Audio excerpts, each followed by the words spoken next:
ஒரு ஆஃபீஸில் வேலை பார்க்குற ஒருத்தர் ஏதோ தப்பு பண்ணிவிட்டார். உடனே மேல் அதிகாரி அவரை கூப்பிட்டு அனுப்புனார். நீ செஞ்சது தப்புன்னார் கோபமாக. இது ஒரு ரகம்.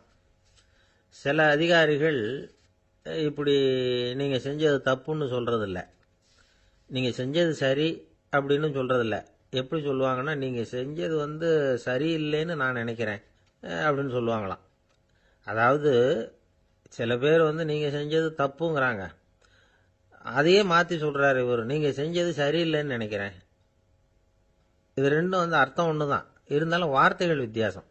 நிர்வாக திறமை இல்லாத ஒரு அதிகாரி யூ ஆர் ராங் அப்படின்னு சொல்லுவாராம். நிர்வாக திறமை உள்ள அதிகாரியாக இருந்தால் அதையே கொஞ்சம் மாற்றி I think you are not correct அப்படிம்பாராம். இதுதான் வித்தியாசம். இருந்தாலும் வார்த்தைகளை உபயோகப்படுத்துகிற விதத்தை வச்சு தான் வேலை நல்லா நடக்கிறதும் நடக்காததும் இருக்கு. விவரம் தெரிஞ்சவங்க என்ன சொல்கிறாங்க தெரியுமா? Be a leader not a boss அப்படிங்கிறாங்க. ஒரு லீடராக இரு, பாஸாக இருக்காதே அப்படிங்கிறாங்க. சரி, அப்படின்னா லீடருக்கும் பாஸுக்கும் வித்தியாசம் உண்டா அப்படின்னு கேட்டால் இருக்குன்னு சொல்கிறாங்க. லீடருங்கிறவர் வேற, பாஸுங்கிறவர் வேற.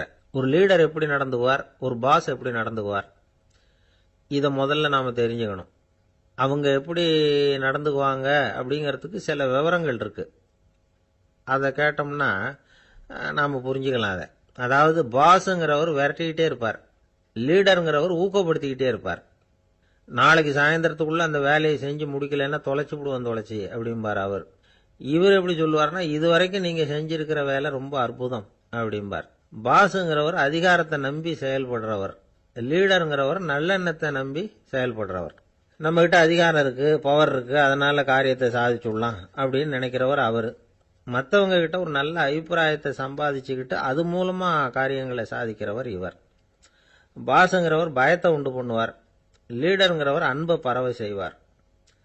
அதை செய்யலைன்னா ஆடிட்டில் தகராறாயிடும், இது செய்யலைன்னா இன்க்ரிமெண்ட் கட் ஆகிடும், இப்படி ஏதாவது சொல்லி பயமுறுத்திக்கிட்டே இருப்பார் அவர். இவர் அப்படி இல்லை. உடம்பு இப்படி இருக்குது, வீட்டில் எல்லாரும் சௌக்கியமாக இருக்கிறாங்களா, ஆஃபீஸில் எல்லாம் வசதியாக இருக்குதா, நான் ஏதாவது உதவி செய்யணுமா அப்படின்னு அன்புக்கு முக்கியத்துவம் கொடுப்பார். பாஸுங்கிறவர் எதுக்கெடுத்தாலும் நான் சொல்லிக்கிட்டு இருப்பார், லீடருங்கிறவர் நாமன்னு சொல்லிக்கிட்டு இருப்பார். பாஸுங்கிறவர் தப்புக்கு காரணம் யாருன்னு பார்ப்பார், லீடருங்கிறவர் தப்பு என்னன்னு பார்ப்பார். இதுதான் ரெண்டு பேருக்கு வித்தியாசம். The boss shows who is wrong, the leader shows what is wrong அப்படின்னு சொல்லுவாங்க. இந்த காரியம் எப்படி செய்யப்பட்டிருக்கு அப்படின்னு தெரிஞ்சுக்கிறவர் பாஸ். இந்த காரியத்தை எப்படி செய்யணும்னு செஞ்சு காட்டுறவர் லீடர். பாஸுங்கிறவர் பணியாளர்களை திட்டுவார், லீடர் மரியாதைக்குரியவராக நடத்துவார், அதுக்குரியவராக அவர் நடந்துக்குவார். செய்கிற வேலையை ஒரு சுமையா நினைக்க வைக்கிறவர் பாஸ், செய்கிற வேலையை ஒரு சந்தோஷமா ஆக்கிறவர் லீடர். ஒரு முதலாளியா இருக்கிறவர் அல்லது ஒரு நிர்வாகியா இருக்கிறவர் இது மாதிரியான நுணுக்கங்களை எல்லாம் தெரிஞ்சு வச்சுக்கிறது நல்லது. ஒரு பாஸ் இருக்கார், அவர் ஒரு நாள் ரொம்ப பெருமையா தன்னோட ஆபீஸை பத்தி பேசிக்கிட்டு இருந்தார். எனக்கு கீழே 200 பேர் வேலை செய்யறாங்க சார், நான் ஒரு கோடு கிழிச்சா அவங்க அதை தாண்டாத அளவுக்கு நான் நடந்துக்கிறேன் சார் அப்படின்னார் அவர். அது எப்படி முடியுது உங்களால அப்படின்னு கேட்டோம். நான் கோடே கிழிக்கிறது இல்லை சார் அப்படின்னார். ஒரு ஊர்ல ஒரு ராஜா இருந்தார். அவரு ஒரு நாள் காலையில அரண்மனையில மேல் மாடத்துல நின்றுகிட்டு இருந்தார். அப்போ ஒரு ஆள் வீதியில ரொம்ப வேகமா ஓடிக்கிட்டு இருக்கான். அதை ராஜா கவனிச்சார். அவன் மனசுல ஏதோ ஒரு தவிப்பு இருக்குங்கிறத புரிஞ்சுக்கிட்டார். உடனே அரண்மனை சேவகர்களை கூப்பிட்டார். அந்த ஆளை இங்க அழைச்சிட்டு வாங்க அப்படின்னார். இவங்க ஓடி போய் அந்த ஆளை அழைச்சிட்டு வந்தாங்க. மன்னர் முன்னாடி நிறுத்தினாங்க. மன்னர் அவனை நிமிர்ந்து பார்த்தார். எதுக்காக இவ்வளவு வேகமா ஓடிக்கிட்டு இருக்கிற அப்படின்னு கேட்டார். இதுக்கு அவன் சொன்னா, மன்னா, நம்ம கோட்டையின் வடக்கு வாசல் இருக்கு இல்லையா, அது ஓரமா ஒரு பெரிய பாறாங்கல் கிடக்கு, அதுக்கு அடியில நான் ஒரே ஒரு வெள்ளி நாணயத்தை புதைச்சி வச்சிருக்கேன், அது இப்போ எனக்கு தேவைப்படுது, என்னுடைய மனைவிக்கு ஒரு பரிசு வாங்கி கொடுக்க வேண்டியிருக்கு, அதுக்காக தான் அவசரமா ஓடிக்கிட்டு இருக்கிறேன் அப்படின்னா. மன்னர் யோசனை பண்ணார். அப்புறம் சொன்னார், அதுக்காகவா இப்படி ஓடுற, பரவாயில்ல, அதை பத்தி கவலைப்படாத, நான் உனக்கு 10 வெள்ளி காசுகள் தர்றேன், வாங்கிட்டு திரும்பி போ அப்படின்னார். இவன் தலையை சொரிஞ்சான். மன்னா, நீங்க கொடுக்கறத ரொம்பவும் மகிழ்ச்சியோட வாங்கிக்கிறேன், இருந்தாலும் அதுக்கப்புறம் அந்த வடக்கு வாசலுக்கு போய் அங்க இருக்கிற ஒரு நாணயத்தையும் எடுத்துக்கிட்டு போயிடுறேனே அப்படின்னானா. இத பாருப்பா, அந்த ஒரு நாணயத்தை மறந்துரு, உனக்கு 100 வெள்ளி நாணயங்கள் தரேன் இருக்கார். மன்னா, ரொம்ப மகிழ்ச்சி. உங்க மாதிரி தாராள குணம் வேற யாருக்கும் வராது. நீங்க கொடுக்கற 100 நாணயங்களையும் வாங்கிக்கிறேன். இருந்தாலும் வடக்கு வாசலுக்கு போய் அதையும் எடுத்துக்கிட்டா 101 ஆயிடுமே அப்படின்னு நானா. இத பாருப்பா, அந்த ஒரு நாணயத்தை மறந்துரு, அது எக்கேடாவது கெட்டு போகட்டும். நான் உனக்கு 100 பொற்காசுகள் தரேன், அதையாவது வாங்கிட்டு வந்த வழியிலேயே திரும்பி போடுன்னாராம். தங்க நாணயங்களே தரேன்னு சொல்றீங்க, தாராளமா வாங்கிக்கிறேன். இருந்தாலும் வடக்கு வாசலுக்கு போய் அப்படின்னு மறுபடியும் ஆரம்பிச்சான். அரசர் பொறுமை இழந்துட்டார். கடைசியா ஒரு முடிவுக்கு வந்துட்டார். இத பாருப்பா, உனக்கு என்னுடைய ராஜ்யத்திலேயே பாதியை கொடுத்துடுறேன், அப்படியாவது திருப்தியா திரும்பி போ அப்படின்னாராம். மன்னா, உங்களுடைய பெருந்தன்மைக்கு ஈடு இணையே கிடையாது. தேசத்திலேயே பாதி பிரிச்சு கொடுக்கறேன்னு சொல்றீங்க, அதனால உங்ககிட்ட ஒரு சின்ன வேண்டுகோள் அப்படின்னானா. சொல்லுன்னாராம் மன்னர் ஆர்வமா. இவன் மெதுவா ஆரம்பிச்சான். அப்படி இந்த ராஜ்யத்தை 2ஆ பிரிக்கிறப்போ அந்த வடக்கு வாசல் இருக்கிற பக்கத்தை என்கிட்டயே கொடுத்துருங்கோ அப்படின்னானா. மன்னர் அசந்து போயிட்டார். இந்த கதை எதுக்காகன்னு கேட்டா, மனம்ங்கிறது ஒரு குரங்குங்கிறத புரிஞ்சுக்கிறதுக்காகத்தான். உன்னை புடிச்சுக்கிட்டா லேசில விடாது. அப்படிப்பட்ட மனச அறிவுதான் வழி நடத்தணும். அதுலதான் வாழ்க்கையின் வெற்றி அடங்கி இருக்குது. ஒரு சின்ன பையன் தெருவில் அழுதுகிட்டு இருந்தான். ஏன்பா அழுவுறேன்னு ஒரு பெரியவர் கேட்டார். 1 ரூபா காசை இங்க தொலைச்சுட்டேன் அப்படின்னா. சரி, அதுக்காக அழாத, அதுக்கு பதிலா 10 ரூபா தரேன், இந்தா வச்சுக்கோன்னு கொடுத்தாரு. இந்த 10 ரூபாய வாங்கி சட்டப்பையில போட்டுக்கிட்டு அதை விட அதிகமா சத்தம் போட்டு அழ ஆரம்பிச்சுட்டான். மறுபடியும் ஏன்டா அழறேன்னு கேட்டார் பெரியவர். அந்த 1 ரூபாயும் கிடைச்சிட்டுதுன்னா இப்ப என்கிட்ட 11 ரூபா இருக்குமே, இப்ப 10 ரூபா தானே இருக்கு அப்படின்னு சொல்லிவிட்டு அழறான். அரேபிய நாடு, அங்க ஒரு ஆட்சி தலைவர். அரேபிய நாட்டு ஆட்சி பொறுப்பை ஏத்துக்கிட்டவர். அவர் ஆட்சி பொறுப்பை ஏத்துக்கிட்ட பிறகு ஒரு நாள் ஒரு தெருவில் நடந்து போய்கிட்டு இருந்தார்.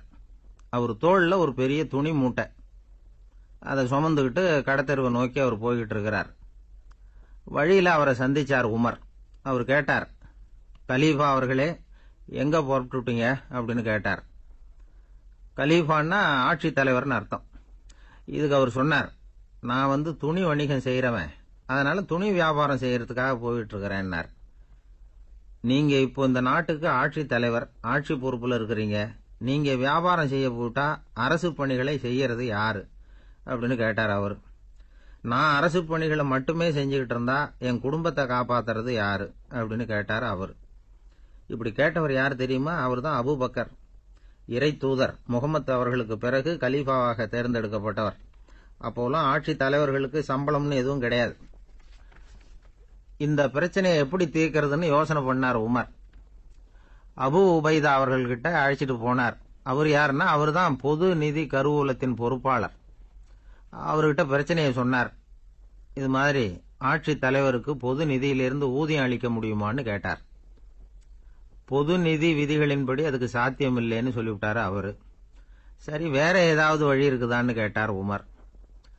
அபு உபைதா கொஞ்சம் யோசனை பண்ணி பார்த்தார். அப்புறமா சொன்னார், மக்காவிலிருந்து மதீனாவுக்கு குடிபெயர்ந்து வந்த அகதிகளுக்கு நிதி உதவி அளிக்கிறதுக்கு விதிகள்ல இடம் இருக்கு.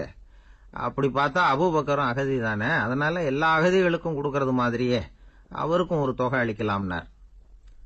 கலீஃபா அபூபக்கருக்கு இந்த அகதி உதவி தொகையைத்தான் கொடுத்துட்டு வந்தாங்களாம். குடும்ப செலவுக்கு அது போதுமானதா இல்ல. இருந்தாலும் கலீஃபாங்கிறதுக்காக மற்ற அகதிகளை விட அதிகமா தொகையை பெற அவர் விரும்பல. மார்பு பக்கம் கிழிஞ்சிருந்த ஒரு மேலாடையை தான் அவர் அணிஞ்சிருந்தார். அவருடைய துணைவியார் அஸ்மா, அவங்க ஒரு நாள் தேன் அருந்த ஆசையா இருக்குன்னாங்களாம். நமக்கு கிடைக்கிற ஊதியம் குடும்ப செலவுக்கே போதுமானதா இல்லையே, இந்த நிலையில தேன் வாங்கறதுக்கு காசுக்கு நான் எங்க போவேன் இருக்காரு அவரு. கொஞ்ச நாள் கழிச்சு அவங்க ஒரு தொகையை அவர்கிட்ட கொடுத்து தேன் வாங்கிட்டு வர சொன்னாங்களாம். இவருக்கு ஆச்சரியம், ஏது இந்த பணம்னு கேட்டிருக்காரு. நீங்க தினமும் குடும்ப செலவுக்காக கொடுத்துக்கிட்டு வந்த பணத்துல கொஞ்சம் கொஞ்சமா மிச்சப்படுத்தி வச்சேன்னாங்களாம். அபூபக்கர் அந்த பணத்தை எடுத்துக்கிட்டு நேரா பொது நிதி கருவூல பொறுப்பாளர்கிட்ட போனார். இந்த பணத்தை பொது நிதியில சேர்த்துருங்க, இது அதிகப்படியா எனக்கு தரப்பட்டு வந்த ஊதியம், அடுத்த மாசத்திலிருந்து இந்த தொகையை குறைச்சுங்கன்னு வேற சொல்லிவிட்டாராம். பசியை தணிக்க தேவையான அளவு உணவு, ஒரு ஜோடி உடை, இதை தவிர கூடுதலா மக்கள் பொது நிதியிலிருந்து வாங்கிக்கிறதுக்கு என் குடும்பத்தாருக்கு உரிமை இல்லை அப்படின்னு சொல்லி கண்டிப்பா சொல்லிவிட்டாராம். அவர் வாங்கிட்டு வந்த அந்த குறைந்த ஊதியம் கூட அவர் மனசை உறுத்திக்கிட்டே இருந்தது. கடைசி நேரம் அவர் தம்முடைய மகள் ஆயிஷா அவர்களை அழைச்சார். மகளே, இதுவரைக்கும் பொது நிதியிலிருந்து நான் வாங்கிட்டு வந்த தொகை என்னுடைய இதயத்துல பாரமா அழுத்திக்கிட்டு இருக்கு, என் தோட்டத்தை விற்று அதில் வர்ற பணத்திலிருந்து நான் இதுவரைக்கும் வாங்கிட்டு வந்த ஊதிய தொகையை கணக்கு போட்டு பொது நிதியில் சேர்த்து விடு அப்படின்னாராம். பதவி ஏற்கிறதுக்கு முன்னாடி தன்கிட்ட இருந்ததை விட இப்போ கூடுதலாக என்ன சொத்து இருக்குன்னு பார்த்துருக்கார். ஒரு ஒட்டகம், ஒரு கோப்பை, ஒரு பணியாள். இதையும் அடுத்தபடியா கலீஃபாவா வர்றவர்கிட்ட ஒப்படைச்சிருங்க அப்படின்னு விட்டாராம். அதே மாதிரி அடுத்து வந்த உமர்கிட்ட ஒப்படைச்சாங்க. அப்போ உமர் சொன்னாராம், அபூபக்கரே, இந்த முன்மாதிரியால உங்களுக்கு பிறகு இந்த ஆட்சி பொறுப்பை ஏற்கிறவர்களை பெரும் நெருக்கடிக்கு ஆளாகி விட்டீங்க அப்படின்னு சொல்லி ரொம்ப கண் கலங்கினாராம். கடைசியா அபூபக்கர் தன்னுடைய குடும்பத்தாருக்கு விட்டு சென்ற சொத்து ஒரு படுக்கை விரிப்பு, ஒரு போர்வை, அவ்வளவுதான். இது சிந்திக்க வேண்டிய ஒரு செய்தி. ஒரு ஊர்ல ஒரு மன்னர் இருந்தாராம். அமைச்சர் அவர்கிட்ட சொன்னாராம், மன்னா, நம்ம ராஜ்யத்துல இனிமே லஞ்ச ஊழலே இருக்காதுன்னாராம். ஆஹா, அப்படின்னா ஊழல் பேர் வழிகளை எல்லாம் நாடு கடத்தியாச்சா அப்படின்னு கேட்டிருக்காரு மன்னர். இதுக்கு அவரு, அப்படி இல்லைங்க, இனிமே கொடுக்கறதுக்கு ஜனங்கள் கிட்ட பணமே இல்லை அப்படின்னாராம். சங்கீத வித்வான்கள்ல பல வகை உண்டு. சில குறிப்பிட்ட ராகங்களை பாடுறதுல அவங்களுக்கு பெருமை வர்றது உண்டு. ஆனா ஒருத்தர் இருந்தார், அவரால் ஒரு ராகத்துக்கே பெருமை வந்தது. அந்த ராகத்தை அவர் வாசிச்சு கேட்கணும் அப்படின்னு சொல்லுவாங்க. அது என்ன ராகம்னா தோடி ராகம். சரி, அந்த வித்வான் யாருன்னா அவர் தான் திருவாவடுதுறை ராஜரத்னம் பிள்ளை. பேராசிரியர் கல்கி ஒரு சமயம் தம்முடைய பத்திரிகையில எழுதினாராம். அதை அப்படியே படிக்கிறேன் கேளுங்களேன். ஆகா, ஸ்ரீ ராஜரத்னம் பிள்ளையின் தோடி ஆலாபனையை முதலில் கேட்டபோது அவருடைய கற்பனையை விட்டு தள்ளுங்கள். நம்முடைய மனதில் என்னென்ன இன்பமயமான கற்பனைகள் எல்லாம் உதித்தன. குழந்தை தாயிடம் கொஞ்சம் குரலை கேட்டோம், அன்னை குழந்தையிடம் கொஞ்சம் குரலை கேட்டோம், ரதியும் மன்மதனும் பேசிக்கொண்ட காதல் மொழிகளை கேட்டோம், முருகன் சிவபெருமான் செவிகுளிர மொழிந்த உபதேசத்தை கேட்டோம், கலைமகள் கவிஞனுக்கு அருளிய ஆசி மொழிகளை கேட்டோம், நாரத முனிவருடைய தம்பூரா சுருதியை கேட்டோம், ராவணன் தன் எலும்பை ஒடித்து வீணையாகச் செய்து வாசித்த கானத்தை கேட்டோம், கானப் பறவைகளின் கலகல ஒலியை கேட்டோம், கோலக் குயில்களின் குரல் இனிமையை கேட்டோம். இப்படிலாம் பேராசிரியர் கல்கி விமர்சனம் எழுதியிருக்கிறார். திருவாவடுதுறை ராஜரத்னம் பிள்ளை அவர்களுடைய வாசிப்பை கேட்டுட்டு டி.என். ராஜரத்னம் பிள்ளை இறந்து போனார். அப்போ கவிஞர் கண்ணதாசன் எழுதினார், செவியனில் ஓடி எங்கள் சிந்தையில் ஓடி இந்த புவியெல்லாம் ஓடி நின்பார் பொங்கிய தோடி வேறிங்கு எவரிடம் போகும் ஐய இனி அதை காப்பார் யாவர் அவிந்தனின் சடலத்தோடே அவிந்தது தோடிதானும் அப்படின்னு எழுதினாராம். அந்த அளவுக்கு அவருடைய தோடியை ரசித்தவர்கள் உண்டு. அதே மாதிரி தோடின்னா என்னன்னு தெரியாமலே அவரை ரசித்தவங்களும் அந்த காலத்துல உண்டு. அதாவது ஒரு பெரிய சபையில இவர் வாசிச்சுக்கிட்டு இருக்கிறார். பாதியில ஒரு பெரிய மனுஷன் உள்ள வந்தார். அவர் உடம்புல பட்டு வேஷ்டி, ஜருக, அங்கவஸ்திரம், வாயில வெத்தலை, வாசனை புகையில, காதுல வைரக்கடுக்கன், கழுத்துல தங்க சங்கிலி, கை விரல் பூரா மோதிரம், கையில ஒரு வெள்ளி வெத்தலை புட்டி, உதவிக்கு 2 பேர் பக்கத்துல. இவ்வளவு பந்தாவோட வரார் கச்சேரி கேட்கறதுக்கு. இப்படி வந்தவர் முதல் வரிசையில உட்கார்ந்தார். வித்வான் வாசிச்சு முடிச்சதும் இவர் அவரை பார்த்து, ஐயா, நீங்க தோடி வாசிக்கிறதுல ரொம்ப கெட்டிக்காரர்னு கேள்விப்பட்டிருக்கேன், அதை கேட்கறதுக்காக தான் மெனக்கிட்டு வந்திருக்கிறேன், அதை வாசிங்களேன் அப்படின்னாராம் இந்த பெரியவர். ராஜரத்னம் பிள்ளைக்கு ஒன்றும் புரியல. ஏன்னா இதுவரைக்கும் அவர் வாசிச்சுக்கிட்டு இருந்ததே அந்த தோடி ராகத்தை தான். அதை வாசிச்சு முடிச்சதும் அதை வாசிங்களேன்னு இவர் கேட்கிறார். அப்படின்னா இவரோட ஞானம் எப்படிப்பட்டது? இவ்வளவும் கேட்டுட்டு இப்படி கேட்கிறாரே அப்படின்னு அவர் யோசிச்சிருக்கிறார் ராஜரத்னம் பிள்ளை. உடனே என்ன பண்ணாரு தெரியுமா? பக்கத்துல ரொம்ப சாதுவா சுருதி போட்டுக்கிட்டு இருந்த ஒரு முதுகுல ஓங்கி ஒரு குத்து விட்டாராம். அவருக்கு ஒன்றும் புரியல, எதுக்கு நம்மளை அடிக்கிறாரு இவரு, நம்மளை குத்துறாரு வித்வான்னு. அவர் அதிர்ச்சியால இவர் நிமிந்து பார்த்திருக்கார். அப்ப ராஜரத்னம் பிள்ளை சொன்னாராம், ஏய்யா, ஐயா பெரிய மனுஷன், என்னுடைய பரம ரசிகர், தோடி ராகம் கேட்கணுங்கிறதுக்காக இவ்வளவு தூரம் வந்திருக்கிறார், முத வரிசையில் உட்கார்ந்துருக்கார். நீ இந்த சமயம் பார்த்து தோடி ராகம் வாசிக்கிற நாதஸ்வரத்தை வீட்டில் வச்சுட்டு வந்துட்டிய, இப்ப ஐயாவுக்காக அந்த ராகத்தை நான் எப்படி வாசிக்கிறது அப்படின்னு சொல்லிட்டு மறுபடியும் முதுகுல ஒரு அடி கொடுத்தாராம். அடி வாங்கினவருக்கே சிரிப்பு அடக்க முடியலையா. ஒருத்தர் மனசுல நிம்மதி இல்லாம உட்கார்ந்திருந்தார். என்ன சார் விஷயம் அப்படின்னு விசாரிச்சேன். அகலக்கால் வச்சுட்டேன், அதுதான் அவதிப்படுறேன்னார். விவரமா சொல்லுங்கன்னு. வீடு கட்டணும்னு ஆரம்பிச்சேன், வேலை பாதியிலேயே நிக்குது, கையில பணம் இல்லை அப்படின்னார். இது மாதிரி ஆசாமிகள் பல பேரை நீங்க பார்த்திருக்கலாம். இவங்கெல்லாம் சுலபமா மன அழுத்தத்துக்கு ஆளாயிடுறாங்க. மன உளைச்சல், அதாவது ஸ்ட்ரெஸ் அப்படின்னு சொல்றோமே, அதுக்கு அடிப்படையான சில காரணங்கள் உண்டு. அதாவது மிகையாக திட்டமிடுதல் அப்படிங்கிறதும் ஒரு முக்கியமான காரணம். நடைமுறை சாத்தியம் என்னங்கிறத மனசுல வச்சுக்கிட்டு எந்த திட்டத்தையும் தீட்டணும், அப்பதான் அது சரியா வரும்.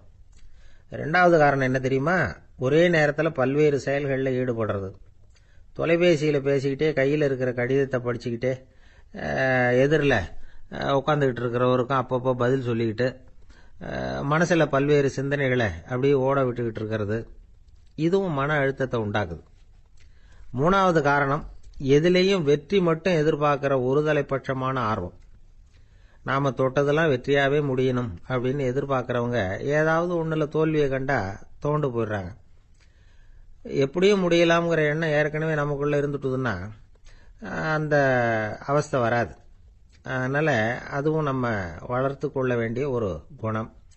மன உளைச்சல் ஏற்படுறதுக்கு இன்னொரு காரணம், எதையும் வேகமா செஞ்சுடணும் அப்படிங்கிற துடிப்பு.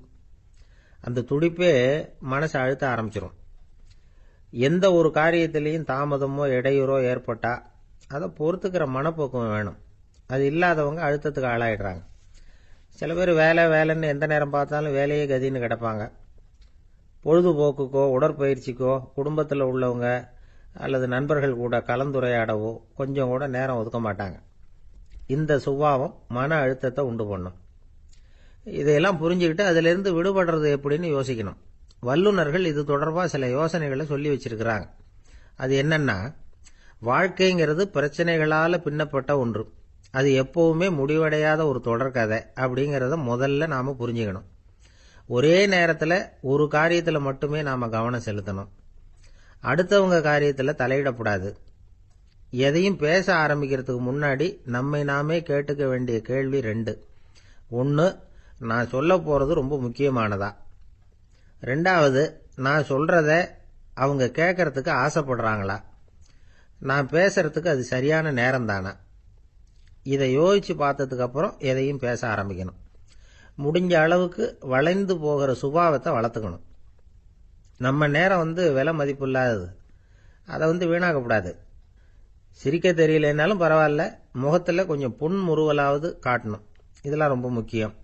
அடுத்தவங்க ஏதாவது செஞ்சா உடனே நன்றி சொல்ல மறக்கப்படாது. தினமும் கொஞ்ச நேரத்தை தனிமையில் செலவு பண்ணணும். மன உளைச்சலிருந்து விடுபடுறதுக்கு 3 முக்கிய வழிகள் சொல்றாங்க. அதை சுருக்கமா ரெட் அப்படின்னு சொல்றாங்க. RED ஆங்கில எழுத்துல. அந்த முதல் எழுத்து R, அது என்னன்னா ரிலாக்ஸேஷன், அதாவது இடை ஓய்வு. 2வது E எக்ஸர்சைஸ், உடற்பயிற்சி. 3வது டயட், திட்டமிட்ட உணவு முறை. அதனால தியானம், மூச்சு பயிற்சி இதெல்லாம் இந்த இடை ஓய்வுக்கு வழிகள். எந்த வேலையையும் தொடர்ந்து செய்யக்கூடாது. எல்லார்கிட்டையும் கலகலப்பா பழகணும். மாசத்துக்கு ஒரு நாளாவது குடும்பத்தோட வெளியில போயிட்டு வரணும். சுலபமான உடற்பயிற்சிகளை செய்யலாம். உடற்பயிற்சிங்கிறது நமக்காக நாம செய்கிற ஒரு நீண்ட கால முதலீடு அப்படின்னு சொல்லுவாங்க. அதாவது லாங் டேர்ம் இன்வெஸ்ட்மெண்டா. அளவோட சாப்பிடணும், மெதுவா சாப்பிடணும். இதெல்லாம் கொஞ்சம் மனசுல வச்சுக்கிட்டு நடந்துக்கிட்டா மகிழ்ச்சியா வாழலாம். சில பேர் சாப்பாட்டு விஷயத்துல ரொம்ப அக்கறை எடுத்துக்கிறது உண்டு. ஒரு குண்டு ஆசாமி சாப்பிட உட்கார்ந்தார். முதல்ல ஒரு மாத்திரை சாப்பிட்டார். எதுக்குன்னு கேட்டோம். பசி எடுக்கிறதுக்குன்னார். சாப்பிட்டு முடிச்சார். பிறகு மறுபடியும் ஒரு மாத்திரை சாப்பிட்டார். இது எதுக்குன்னு கேட்டோம். சாப்பிட்டது ஜீரணமாகறதுக்கு அப்படின்னார். என்னுடைய நண்பர் ஒருத்தர், அவருக்கு ஜாதகத்துல நம்பிக்கை உண்டு. அவரே ஜோசியம்லாம் பார்ப்பார். என்ன சார் இந்த காலத்துல இதையெல்லாம் நம்பிக்கிட்டு இருக்கீங்களே அப்படின்னு கேட்டா, உங்களுக்கு ஒன்றும் தெரியாது சார். இந்த உலகத்துல ஒவ்வொருத்தரும் அவங்கவங்க செய்யற நல்லது கெட்டதுக்கு தகுந்த பலனை அனுபவிச்சே தீரணும் பார். அது மட்டும் இல்ல, ஒருத்தர் செத்துட்டா கூட அவன் செஞ்ச பாவ புண்ணியங்கள் கூடவே போய்கிட்டு இருக்கும் பார். அது எப்படி கூட போவோம் அப்படின்னு குதர்க்கமா கேட்டா, அதுக்கு அவர் ஒரு கதை சொன்னார். அது ரொம்ப சுவாரஸ்யமா இருந்தது. அது என்ன கதைன்னா, ஒரு ஊர்ல ஒருத்தர் இருந்தாராம். அவர் ஜோசியம் பார்க்கறதுல ரொம்ப கெட்டிக்காரரான். ஒருத்தருடைய தலைமுடியை மட்டும் அவர்கிட்ட காட்டினா போதும், அதை மட்டும் பார்த்துட்டு அவருடைய ஜாதகத்தையே அலசி விடுவாராம். அப்பேற்பட்ட திறமை. அந்த ஆள் ஒரு சமயம் கன்னியாகுமரி கடற்கரைக்கு போயிருந்திருக்கார். அங்க கரை ஓரமா ஒரு மண்டை ஓடு கிடந்திருக்கு. அதை எடுத்து பார்த்திருக்கார். அந்த மண்டை ஓட்டை வச்சுக்கிட்டே அதோட ஜாதகத்தை அலசியிருக்கார். இந்த மண்டை ஓட்டுக்கு உரிய ஆசாமி வாழ்க்கையில ரொம்ப கஷ்டப்பட்டிருக்கணும், நிறைய கஷ்டத்தை அனுபவிச்சிருக்கணும். அது தாங்க முடியாம தான் கடல்ல விழுந்து தற்கொலை பண்ணிட்டு இருக்கான் அப்படிங்கறத அவரு கணிச்சுட்டார். இருந்தாலும் இந்த மண்டை ஓடு இன்னமும் அனுபவிக்க வேண்டியது பாக்கி இருக்கு அப்படிங்கறத அவர் உணர்ந்தாராம். அது சரி, ஒருத்தன் உயிரோடு இருக்கிற வரைக்கும் நல்லது கெட்டதை அனுபவிக்க முடியும், செத்ததுக்கு அப்புறமும் பாக்கி இருக்குன்னா அதை எப்படி அனுபவிக்கிறது? இந்த மண்டை ஓட்டுக்கு இன்னும் கொஞ்சம் பாக்கி இருக்குங்கிறது அவருக்கு புரிஞ்சதே தவிர அதோட அர்த்தம் என்னங்கிறது சரியா விளங்கல. சரி, இதை இன்னும் கொஞ்சம் விவரமா ஆராய்ச்சி பண்ணுவோம் அப்படின்னு நினைச்சுக்கிட்டு அதை தன்னுடைய வீட்டுக்கு எடுத்துட்டு போயிட்டார். அந்த மண்டை ஓட்டை ஒரு பெட்டியில வச்சு பூட்டினார். தன்னுடைய தனி அறையில அதை பத்திரமா வச்சுக்கிட்டார். தினமும் ராத்திரி ஆனதும் தன்னுடைய மனைவியை பார்த்து, நீ போய் பூஜை அறையில தனியா படுத்துக்க அப்படின்னு சொல்லிவிட்டு தினம் ராத்திரி 12 மணிக்கு பெட்டியை திறந்து அவர் பார்ப்பார். மண்டை ஓடு அப்படியே இருந்தது தவிர இன்னும் கொஞ்சம் பாக்கி இருக்குங்கிறதுக்கு அர்த்தம் அவருக்கு விளங்கல. அந்த மண்டை ஓட்டுக்கு இன்னும் என்ன பாக்கி இருக்க போகுது? எப்படியோ ஒரு 10 நாள் போச்சு. அந்த வீட்டம்மாவுக்கு சந்தேகம் வந்துட்டுது. நம்ம வீட்டுக்காரரு நம்மளை தனியா ஏன் தூங்க சொல்றார் அப்படிங்கிற சந்தேகம். உடனே பக்கத்து வீட்டு அம்மா கிட்ட விஷயத்த சொல்லியிருக்கிறாங்க. அந்த அம்மா உடனே, நீ கவலைப்படாத, நான் கண்டுபிடிச்சு சொல்றேன் அப்படின்னு சொல்லிவிட்டாங்களாம். அன்னைக்கு ராத்திரியே ஜன்னல் வழியா எட்டி பார்த்துருக்குறாங்க. இந்த ஆளு மண்டை ஓட்டை கையில வச்சுக்கிட்டு அது திருப்பி திருப்பி பார்த்துக்கிட்டு இருக்கிறான். அதை பார்த்துட்டாங்க. மறுநாள் காலையில அவரோட மனைவியை பார்த்தாங்க. ஏம்மா, உன் வீட்டுக்காரருக்கு நீ முதல் மனைவியா 2வது மனைவியா அப்படின்னு கேட்டாங்களாம். எனக்கு தெரிஞ்ச வரைக்கும் நான் ஒருத்தி தான் அவருடைய மனைவி அப்படின்னாங்களாம் அவங்க. அப்படி இல்லை, நீ அவருக்கு 2வது மனைவி. முதல் மனைவியின் மண்டை ஓட்டை தான் அவர் தினமும் ராத்திரியில எடுத்து பார்த்துக்கிட்டு இருக்கிறார் அப்படின்னாங்க அடுத்த வீட்டு அம்மா. அப்படியா விஷயம் அப்படின்னு சொல்லிவிட்டு கணவன் வீட்டுல இல்லாத நேரமா பார்த்து அந்த மண்டை ஓட்டை எடுத்து கொண்டாந்து ஒரு உரல்ல போட்டு உலக்கையால குத்தி நொறுக்க ஆரம்பிச்சுட்டாங்க. வெளியில போயிருந்த அந்த ஆள் அப்பதான் உள்ள நுழைஞ்சார். மண்டை ஓடு உலக்கை கிட்ட குத்து வாங்கிட்டு இருக்கு. அது அனுபவிக்க வேண்டியது இன்னும் கொஞ்சம் பாக்கி இருக்குங்கிறதுக்கு அர்த்தம் எனக்கு இப்பதான் புரிஞ்சுது அப்படின்னாராம் அவர். இந்த கதையிலிருந்து நாம இன்னொரு நீதியையும் புரிஞ்சுக்கணும். அதாவது நம்ம வீட்டை பத்தி நமக்கு புரியாததெல்லாம் அடுத்த வீட்டு. ஆசைப்படுறதுல தப்பு இல்லை, ஆனா அந்த ஆசை தேவைக்கு தகுந்த மாதிரி இருக்கணும். தேவைக்கு மீறிய ஆசைகள் இருக்கு பாருங்க, அது தேவையில்லை. இந்த கருத்தை வலியுறுத்தது மாதிரி ஒரு கதை உண்டு.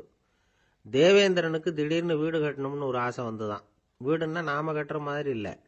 தேவேந்திரன் வீடுன்னா சும்மாவா? ஒரு பிரம்மாண்டமான அரண்மனை கட்டணும். அது மாதிரி இந்த 3 லோகத்திலயும் ஒரு அரண்மனை கிடையாது அப்படின்னு எல்லாரும் சொல்லணும். இது அவனோட ஆசை. உடனே தேவ தச்சரான விஸ்வகர்மாவை கூப்பிட்டான், உத்தரவு போட்டான். விஸ்வகர்மா தன்னுடைய உதவியாளர்களை எல்லாம் கூப்பிட்டு ஒன்னா சேர்த்துக்கிட்டார். படாத பாடுபட்டு ஒரு பெரிய அரண்மனையை கட்டி முடிச்சார். கட்டி முடிக்க 1000 வருஷம் ஆச்சு. தேவேந்திரன் வந்து பார்க்கறான். அவனுக்கு திருப்தி ஏற்படலை. என்னுடைய அந்தஸ்துக்கு இது ரொம்ப சாதாரணமான கட்டிடம், இதை விட இன்னும் பெருசா கட்டு அப்படின்னா. தேவ தச்சர் திணறி போயிட்டார். அவரால் அதுக்கு மேல எதுவும் செய்ய முடியல. என்ன பண்றதுன்னு யோசனை பண்ணார். நேரா நாரதர் காலில் போய் விழுந்தார். நீங்க தான் என்னை இந்த பிரச்சனையிலேருந்து காப்பாற்றணும்னார். நாரதர் யோசனை பண்ணார். சரி, கவலைப்படாதேன்னார். நேரா இந்திரன் கிட்ட போனார். இந்திரன் வந்து நாரதரை பார்த்த உடனே வாங்கன்னு கூட்டிட்டு போய் அரண்மனையை காட்டினான். இது மாதிரி ஒரு அரண்மனையை நீங்க வேற எங்கேயாவது பார்த்துருக்கிறீங்களா அப்படின்னு ரொம்ப பெருமையா கேட்டான். நான் பார்த்ததில்ல, ஆனா என்னை விட வயசுல மூத்தவர் மகரிஷி லோமேசர், அவர் ஒரு வேளை பார்த்துருக்கிறாரா என்னமோ அப்படின்னார். உடனே அவரை மனசுல நினைச்சு தியானம் பண்ணினார். அடுத்த கணம் லோமேசர் அங்க வந்தார். இடையில ஒரு சின்ன துண்டு, கையில ஒரு கமண்டலம், தலையில ஒரு பாய், அவ்வளவுதான் அவர்கிட்ட இருந்தது. எதுக்காக தலையில எந்த பாய் அப்படின்னு கேட்டான் இந்திரன். என்ன மாதிரி அற்ப ஆயுள் உள்ள ஒரு ஜீவன் தனியா வீடு கட்டிக்கிட்டு திண்டாடணுமா? இந்த பாய் தான் ஒரு வீடு மாதிரி எனக்கு நிழல் கொடுக்குது அப்படின்னார் அவர். என்னது, உங்களுக்கு வந்து அவ்வளவு கொஞ்சமான ஆயுளா அப்படின்னு ஆச்சரியத்தோட கேட்டான் இந்திரன். ஆமா, இதை பாரு, என்னுடைய மார்புல ஒரு பொற்காசு அளவுக்கு ரோமம் உதிர்ந்துட்டுது. எப்ப என் உடம்புல உள்ள எல்லா ரோமமும் உதிர்ந்துருமோ அப்ப என்னுடைய ஆயுள் முடியும் அப்படின்னார். எப்ப அந்த ரோமங்கள் பூரா உதிரும்னு கேட்டான் இவன். ஒரு பிரம்மா மறைஞ்சதும் ஒரு ரோமம் உதிரும். என் உடம்புல உள்ள ரோமங்களின் எண்ணிக்கை எவ்வளவோ அவ்வளவு பிரம்மாக்கள் தோன்றி அவங்க ஆயுள் முடியும் பொழுது என் உடம்புல உள்ள ரோமங்கள் பூரா உதிரும் அப்படின்னார். அப்படின்னா ஒரு பிரம்மாவோட ஆயுள் எவ்வளவு காலம்னு கேட்டான். ஒரு பிரம்மாவுக்கு 100 தேவ வருஷம். ஒவ்வொரு தேவ வருஷத்துக்கும் 365 தேவ நாள். ஒவ்வொரு தேவ நாள்லயும் உன்ன மாதிரி 14 இந்திரர்கள் தோன்றி மறைகிறாங்க அப்படின்னு மகரிஷி லோமேசர் சொல்றார். இதை கேட்டதும் இந்திரன் ஆடி போயிட்டான். அவ்வளவு ஆயுள் உள்ள இவரே அற்ப ஆயுள்னு சொல்றார். நான் என்னுடைய ஆயுளை பெருசா நினைச்சுக்கிட்டு பிரம்மாண்டமான அரண்மனை கட்டணும்னு ஆசைப்படுறேனே அப்படின்னு நினைச்சான். எனக்கு வீடு கட்டின வரைக்கும் போதும்னு விட்டான். அதனால நாமெல்லாம் நம்முடைய தேவைக்கு தகுந்த மாதிரி ஆசைப்படுறது தான் நியாயம். ஆனால் அப்படியே நடந்துக்கிறோம். மனுஷன் கடவுளையே ஏமாத்தி காசு வாங்கறதுக்குள்ள ஆசைப்படுறான். ஒருத்தன் கடவுளை நினைச்சு தவம் இருந்தான். கடவுள் நேரில் வந்தார். தேவலோகத்தில் ரூபாய்க்கெல்லாம் என்ன மதிப்புன்னு கேட்டான். அங்கெல்லாம் ரூபாய்ங்கிறது உங்க பணத்தில் 1 கோடி ரூபாய்க்கு சமம். அதாவது தேவலோகத்தில் 1 ரூபான்னா இங்கே 1 கோடி ரூபா. அது மாதிரி எங்களுக்கு ஒரு நாள்ங்கிறது உங்க கணக்கில் 1 கோடி வருஷத்துக்கு சமம் அப்படின்னாரு கடவுள். அப்படின்னா எனக்கு நீங்க அதிகமா எதுவும் தர வேணாம், உங்க கணக்குப்படி ஒரே 1 ரூபா கொடுங்க, அது போதும்னா இவன் ரொம்ப சாமர்த்தியமா. கடவுள் யோசனை பண்ணார். அது ஒன்றும் கஷ்டம் இல்லை, 1 ரூபா தானே கேட்குற, கொடுத்துட்றேன். ஆனா இப்போ வரும்பொழுது நான் எடுத்துக்கிட்டு வரல, எங்க கணக்குப்படியே 1 நாள் பொறுத்துக்க பணத்தோட வந்துடுறேன் அப்படின்னு சொல்லிவிட்டு பறந்து போயிட்டார். பந்திக்கு முந்தர ஆசாமிகள் நம்மள பல பேர் உண்டு. அப்படி முந்தறதுக்கு கூட முயற்சி பண்றவங்க நிறைய பேர் இருக்கிறாங்க. இதுல என்ன ஒரு விஷயம்னா, பந்திக்கு முந்தறது கூட தப்பு இல்லை. ஆனா அப்படி ஒரு விருந்துல ஆளா போய் உட்காந்து சாப்பிட்டா கூட வெளியில வர்றப்ப என்ன பெரிய விருந்து வச்சுட்டான், சாம்பார்ல உப்பு இல்லை, ரசத்துல காரம் இல்லை அப்படின்னு குறை சொல்லிட்டே வர்றது இருக்கு பாருங்க, அது சரியில்லை, நாகரிகமும் இல்லை. கல்யாண பத்திரிகையில என்ன போட்டிருக்குது, என் பொண்ணுக்கும் இன்னார் பையனுக்கும் கல்யாணம், எல்லாரும் குடும்பத்தோட வந்திருந்து மணமக்கள் ஆசீர்வதிக்கணும், இப்படித்தானே போட்டிருக்கோம். குடும்பத்தோட விருந்து சாப்பிட்டு சாப்பாடு எப்படி இருக்குன்னு அபிப்பிராயம் சொல்லிவிட்டு போங்க அப்படின்னா போட்டிருக்கு கல்யாண பத்திரிகையில. ஒருத்தர் வீட்டு விசேஷத்துக்கு போயிருக்கோம்னா எவ்வளவோ அசௌகரியங்கள் நமக்கு ஏற்படலாம். ஏராளமான கூட்டம் வந்திருக்கும். எல்லாரையும் அவங்க தனித்தனியா கவனிச்சுக்கிட்டு இருக்க முடியாது. நாம தான் அனுசரிச்சு நடந்துக்கணும். நாமளா போய் வாழ்த்த வேண்டியவங்களை வாழ்த்தி விட்டு சேரணும். அதை விட்டுட்டு பத்திரிகை கொடுத்தானேன்னு போனேன், கவனிப்பே சரியில்லை அப்படின்னு புலம்பிக்கிட்டு இருக்கக்கூடாது. ஒரு விருந்துக்கு போனால் அங்கே எப்படி நடந்துக்கணும் அப்படிங்கிறத பற்றி கூட அனுபவசாலிகள் சில விவரங்கள்லாம் சொல்லியிருக்கிறாங்க. இந்த காலத்தில் கல்யாணம், பிறந்த நாள், அது இதுன்னு நிறைய விருந்துகள் நடக்குது. அதெல்லாம் எதுக்காக? மனித உறவுகளை வளர்த்துக்கிறதுக்காக தான், வேற எதுக்கு? ஒரு விருந்துக்கு போனால் அமைதியாக பொறுமையாக போய் உட்காரணும்.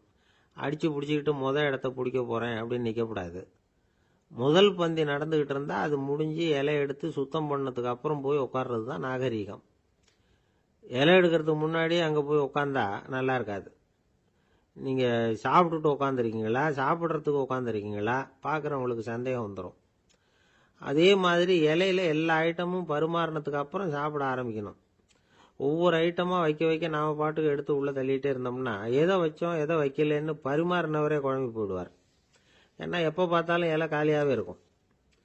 சாப்பிட்றப்போ உங்கள் சாப்பாட்டையே நீங்கள் கவனிக்கணும். அடுத்தவங்க இலையில என்ன இருக்குது, பக்கத்தில் இருக்கிறவர் எதை அதிகமாக சாப்பிட்றார், இதெல்லாம் நமக்கு என்னத்துக்கு? எல்லாரும் சாப்பிட்டு முடிக்கிற வரைக்கும் பொறுமையாக இருக்கிறது தான் நல்லது. நீங்கள் மட்டும் திடீர்னு பாதியில் எழுந்திரிச்சு பக்கத்தில் இருக்கிறவங்களுக்கு சங்கடமாக இருக்குமேங்கிறதெல்லாம் யோசிக்காமல் நீங்கள் பாட்டு எழுந்திரிச்சு போகக்கூடாது. பக்கத்தில் உள்ளவங்க உங்களை எழுந்திரிக்க சொன்னால் எழுந்திரிச்சு போகலாம். விருந்துகளில் சாப்பாட்டை வீணாக்கிறதே ஒரு நாகரிகமாக போட்டுது. இந்த காலத்தில் சாப்பாட்டுக்கே கஷ்டப்பட்டுக்கிட்டு பல பேர் இந்த உலகத்தில் இருக்கிறப்போ சாப்பாட்டை வீணாக்கிறது எவ்வளவு பெரிய மோசங்கிறத நினச்சி பார்க்கணும். வேணுங்கிற அளவுக்கு கேட்டு வாங்கி சாப்பிட்றது தான் முறை.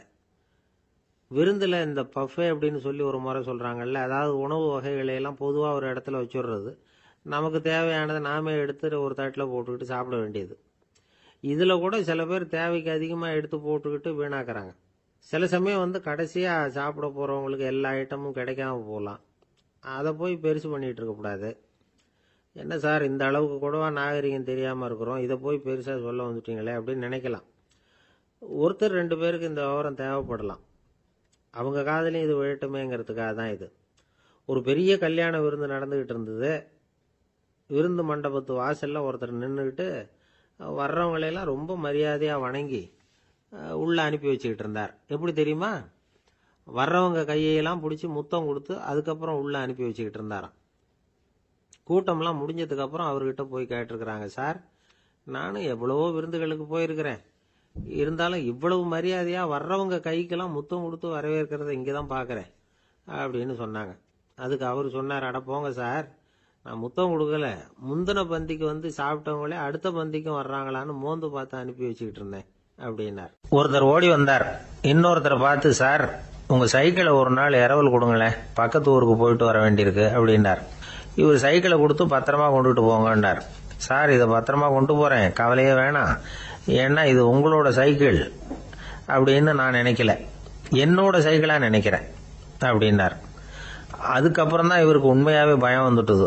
ஏன்னா அவர் சொன்னது மாதிரி அதை தன்னோட சைக்கிளாவே நினைச்சு தள்ளிட்டு போட்டா என்ன பண்றது? எது எதை நம்முடையதா நினைக்கணுங்கிறதுக்கு ஒரு வரையறை இருக்கு. சில பேர் ஆபீஸையே வீடா நினைச்சு விடுறது உண்டு. அப்படிப்பட்டவங்க கூட வீட்டை ஆபீஸா நினைக்கிறது இல்லை. ஏன்னா வீட்டில் இவர் ஆபீசரா நடந்துக்க முடியறதில்ல. இதெல்லாம் ஒரு பக்கம் இருக்கட்டும், இப்போ விஷயத்துக்கு வருவோம். பொறியியல் மேதை டாக்டர் விஸ்வேஸ்வரய்யா இருந்தார் இல்லையா, பாரத ரத்னா விருதெல்லாம் கொடுத்தாங்களே. ஆபீஸ் வேலை வேற, சொந்த வேலை வேற அப்படிங்கிறதுக்கு ஒரு உதாரணமா இருந்தவர் அவர். மைசூர் மகாராஜா கிட்ட திவானா இருந்தார். அவர் ஒரு நாள் அரசாங்க வேலை காரணமா வெளியூர் போயிருந்தார். ஹாசன்கிற ஊருக்கு பக்கத்துல ஒரு பயண மாளிகை, அங்க தங்கிவிட்டார். ராத்திரி அங்க தங்கி இருந்துட்டு விடிஞ்சதும் ஊருக்கு திரும்புறதாக திட்டம். ராத்திரி தூங்கறதுக்கு ரொம்ப நேரம் ஆயிட்டுது.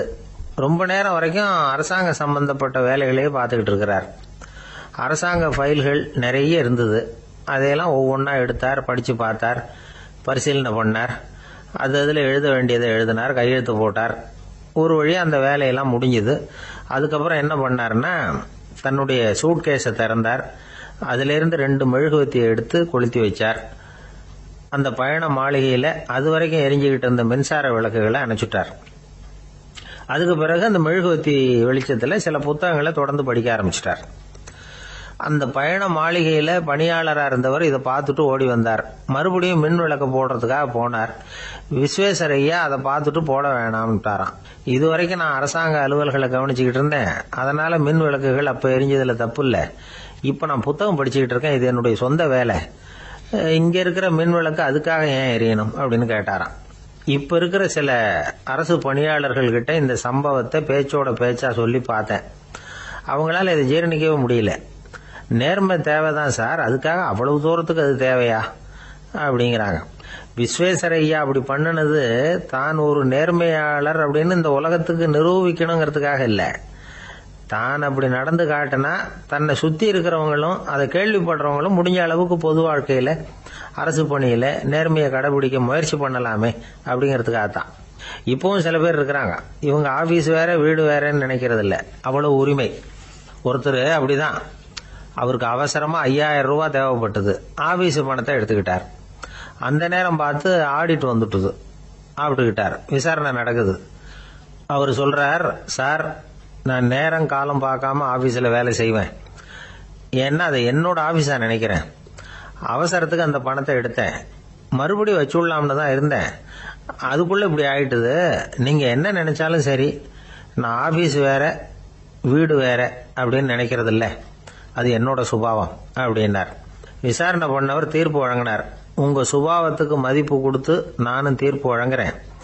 நீங்க கொஞ்ச நாள் ஜெயிலில் இருந்துட்டு வாங்க, அது உங்களுக்கு கஷ்டமா இருக்காதுன்னு நினைக்கிறேன். ஏன்னா அங்க போனாலும் நீங்க உங்க சுபாவப்படி வீடு வேற ஜெயில் வேறன்னு நினைக்க மாட்டீங்க அப்படின்னா. இந்த உலகத்துல எல்லாருக்கும் மகிழ்ச்சி தரக்கூடிய ஒரு பொருள் எது? இது ஒரு முக்கியமான கேள்வி. இந்த கேள்விக்கு பொருத்தமான ஒரு பதிலை உங்களால சொல்ல முடியுமா? அதாவது கொஞ்சம் யோசிச்சு பார்த்தா பணம்னு சொல்லலாமா? இப்போ கையில காசு இல்லாதவங்ககிட்ட ஒரு 10 ரூபாய் கொடுத்தா அது அவனுக்கு சந்தோஷத்தை கொடுக்கும். ஏற்கனவே வருமான வரி பிரச்சனையில சிக்கி இருக்கிறவர்கிட்ட இன்னும் கொஞ்சம் பணம் இந்தாங்கன்னு சொல்லி கொடுத்தோம்னா அது அவருக்கு சங்கடத்தை தான் கொடுக்கும். அதனால அந்த கேள்விக்கு பணம்ங்கிறது பொருத்தமான பதிலாக இருக்க முடியாது. கேள்வி என்னன்னா, இந்த உலகத்துல எல்லாருக்கும் மகிழ்ச்சி தரக்கூடிய ஒரு பொருள் எது? சரி, இனிப்புன்னு சொல்லலாமா? ஏன்னா எல்லாருக்கும் இனிக்க தானே செய்யும். அதுலேயும் ஒரு சிக்கல் இருக்கு. சக்கரை வியாதிக்காரங்களுக்கு அது என்ன சந்தோஷத்தையா கொடுக்கும்? ஆக எல்லாருக்கும் வேறுபாடு எதுவும் இல்லாம மகிழ்ச்சியை கொடுக்கக்கூடியது வேற ஏதோ ஒன்று இருக்கு. அது என்னன்னு கண்டுபிடிக்கணும். அதுதான் இன்னைக்கு தகவல். இப்போ அதை கண்டுபிடிக்கணும்னா இந்த கதையை கேட்கணும். அது என்ன கதைன்னா, ஒரு ஊரில் ஒரு ராஜா இருந்தார். அவருக்கும் இதே சந்தேகம் வந்துட்டுது. அதாவது எல்லாருக்கும் இன்பம் தரக்கூடிய பொருள் எது அப்படின்னு. இதுக்கு பதில் தெரிஞ்சுக்கிறதுக்கு ஆசைப்பட்டார். சரி, அதுக்கு என்ன செய்யலாம்னு யோசனை பண்ணார். நாட்டு மக்களுக்கு பகிரங்கமாக ஒரு அறிவிப்பு கொடுத்தார். நம்ம நாட்டு மக்கள் இன்பம் தரக்கூடிய பொருள் எதுன்னு நினைக்கிறாங்களோ அதை கொண்டுகிட்டு வந்து அரண்மனையில் உள்ள கண்காட்சி மண்டபத்தில் வைக்கலாம். அப்படி அவங்க வைக்கிற பொருள்களில் எது எல்லாருக்கும் இன்பம் தரக்கூடியதாக இருக்குமோ அதை வச்சவருக்கு 1000 பொற்காசுகள் பரிசு அப்படின்னு அறிவிப்பு கொடுத்துட்டார். ஜனங்கள் இந்த அறிவிப்பை கேட்டாங்க. அதுக்கப்புறம் சும்மா இருப்பாங்களா? 1000 பொற்காசுன்னா சும்மாவா? அவங்க கையில் என்னென்ன கிடைச்சதோ அதையெல்லாம் கொண்டாந்து அரண்மனை காட்சி மண்டபத்தில் வச்சுட்டாங்க. அதுக்கப்புறமா ராஜா அங்கே வந்தார். ஒவ்வொன்றா பார்த்துக்கிட்டே வந்தார். முதல்ல ஒரு குயில் இருந்தது, இனிமையாக பாடக்கூடிய குயில். இந்த குயிலோட இன்னிசை எல்லாருக்கும் இன்பம் தரக்கூடியது தான்.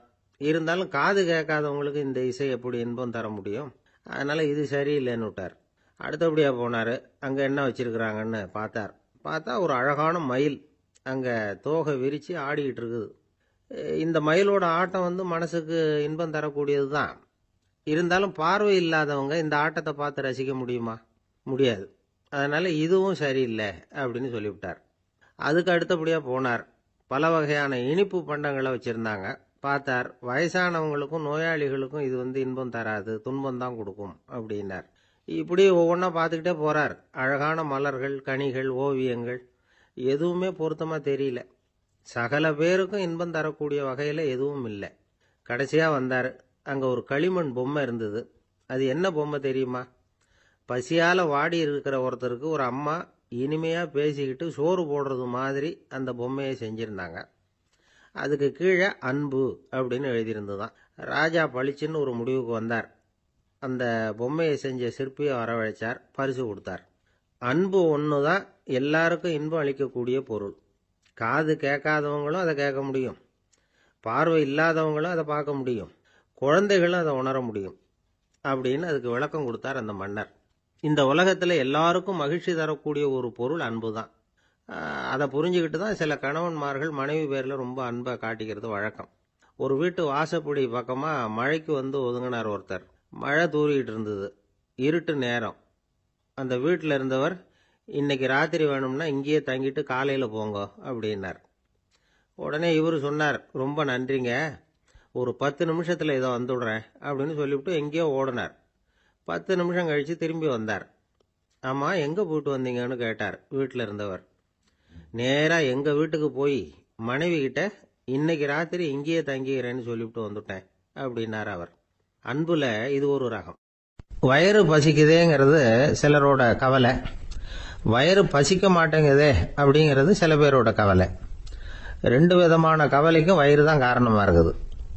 வயிறு பசிச்சதுன்னா அது இயற்கை, வயிறு பசிக்கலைன்னா அது வியாதி.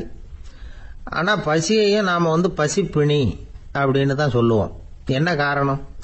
வியாதியை போக்க வேண்டியது எவ்வளவு முக்கியமோ அதை விட முக்கியம் பசியை போக்க வேண்டியது. ஒரு சமுதாயத்தில் பசிப்பிணியே இருக்கக்கூடாது, அதுதான் நல்ல சமுதாயம். பசியை போக்கணும்னா சாப்பாடு போடணும், பசியின்மையை போகணும்னா வைத்தியம்தான் பண்ணணும். இது சம்பந்தமாக எவ்வளவோ ஆராய்ச்சிகள் நடக்குது, நிறைய மருந்து கண்டுபிடிச்சிருக்கிறாங்க. நம்ம உடம்புல பசியை தூண்டக்கூடிய பகுதி எது, இதை முதல்ல தெரிஞ்சுக்கணும் இல்லையா? நாம் சாப்பிட்ற ஆகாரம் செரிக்கிறதுக்கு எது காரணம் தெரியுமா? நம்ம மூளையோட பின்பகுதி தான் அதுக்கு காரணமாக இருக்குதான். மூளையின் பின்பகுதியில் நரம்பு செல்களால் ஆன 2 வகையான ஆரக்சின்கள் தான் பசியை உண்டாக்குது அப்படின்னு கண்டுபிடிச்சிருக்கிறாங்க. 2 ஆய்வாளர்கள் இதை கண்டுபிடிச்சிருக்காங்க.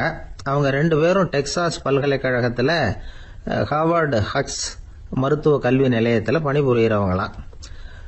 உண்பது தேவைங்கிறது உணரப்படும் போது மூளையின் அந்த குறிப்பிட்ட பகுதி ஆரக்சின் அப்படிங்கிற ஹார்மோன்களை சுரக்கும். அது பசி உணர்வை தூண்டும் அப்படிங்கிறது தான் அந்த ஆய்வாளர்களின் கண்டுபிடிப்பு. இந்த ஆரக்சின் வேற சில உயிரினங்கள்லையும் உண்டு. இப்போ எலிகளில் கூட இது இருக்குது. அதனால எலிகளை வச்சு இது சம்பந்தமாக ஆராய்ச்சி பண்ணாங்க. எலிகள் உடம்புல ஆரக்சினை செலுத்தி பார்த்தாங்க. உடனே என்னாச்சு தெரியுமா? அந்த எலியெல்லாம் பசியால் துடிக்க ஆரம்பிச்சுட்டுது. எதையாவது தின்னு பசியை தீர்த்தா போதுங்கிற அளவுக்கு அந்த எலிகள்லாம் அல்லாட ஆரம்பிச்சுட்டுது. இயல்பாக சாதாரணமாக அந்த எலிகள் எவ்வளவு சாப்பிடுமோ அது மாதிரி 8 முதல் 10 மடங்கு அதிகமான ஆகாரத்தை 1 மணி நேரத்துக்குள்ளே சாப்பிட்டு தீர்த்துட்டு தான். சில எலிகளின் மூளையில் இந்த ஆரக்சின் அளவை கட்டுப்படுத்தி பார்த்துருக்குறாங்க.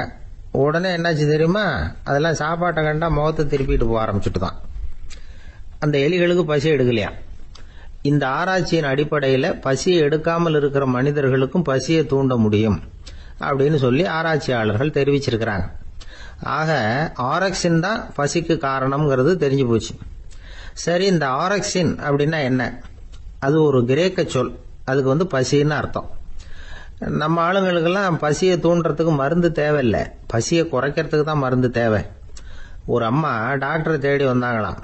டாக்டர், எங்கள் வீட்டுக்காரருக்கு திடீர்னு அகோர பசி, நிறைய சமைச்சு போடுறேன், அவ்வளவையும் சாப்பிட்டுட்டு கீழே கிடக்கிற குப்பை கூலங்களையும் எடுத்து சாப்பிட ஆரம்பிச்சுடுறார், என்னன்னு கவனிச்சு பாருங்க அப்படின்னாங்களாம். எவ்வளவு நாளாக அப்படி இருக்குதுன்னு கேட்டிருக்காரு டாக்டர். 1 வாரமாக அப்படி இருக்குதுன்னாங்களாம். இவ்வளவு நாளா ஏன் சும்மா இருந்தீங்க, ஆரம்பத்திலேயே இங்கே அழைச்சிட்டு வர வேண்டியது தானே அப்படின்னாரான் டாக்டர். அது ஒண்ணுமில்லை டாக்டர், வீடு பூரா சுத்தமாகட்டுமேன்னு பார்த்துக்கிட்டு இருந்தேன் அப்படின்னாங்களாம் அந்த அம்மா. என்ன சார், உங்க பையன் என்ன செஞ்சுக்கிட்டு இருக்கிறான் இப்போ அப்படின்னு கேட்டார் ஒருத்தர். அடிக்கடி கண்ணாடி முன்னாடி நின்று அழகு பார்த்துக்கிட்டு இருக்கிறான் சார் அப்படின்னாரு அப்பா. இளம் பருவம் இப்படிதான் இருக்கும், அதையெல்லாம் சாதாரணமாக நினைச்சுடாதீங்க அப்படின்னாரு அவரு. என்ன சார் சொல்றீங்க, கண்ணாடி முன்னாடி நின்றுக்கிட்டு நேரத்தை வீணாக்கிக்கிட்டு இருக்கான், அதை ஒரு பெரிய விஷயமா நான் நினைக்கணுமா அப்படின்னாரு இவர். இளம் பருவத்தில் இளைஞர்களுக்கும் சின்ன பொண்ணுங்களுக்கும் அடிக்கடி கண்ணாடியில் பார்க்கணும்னு தோணும்.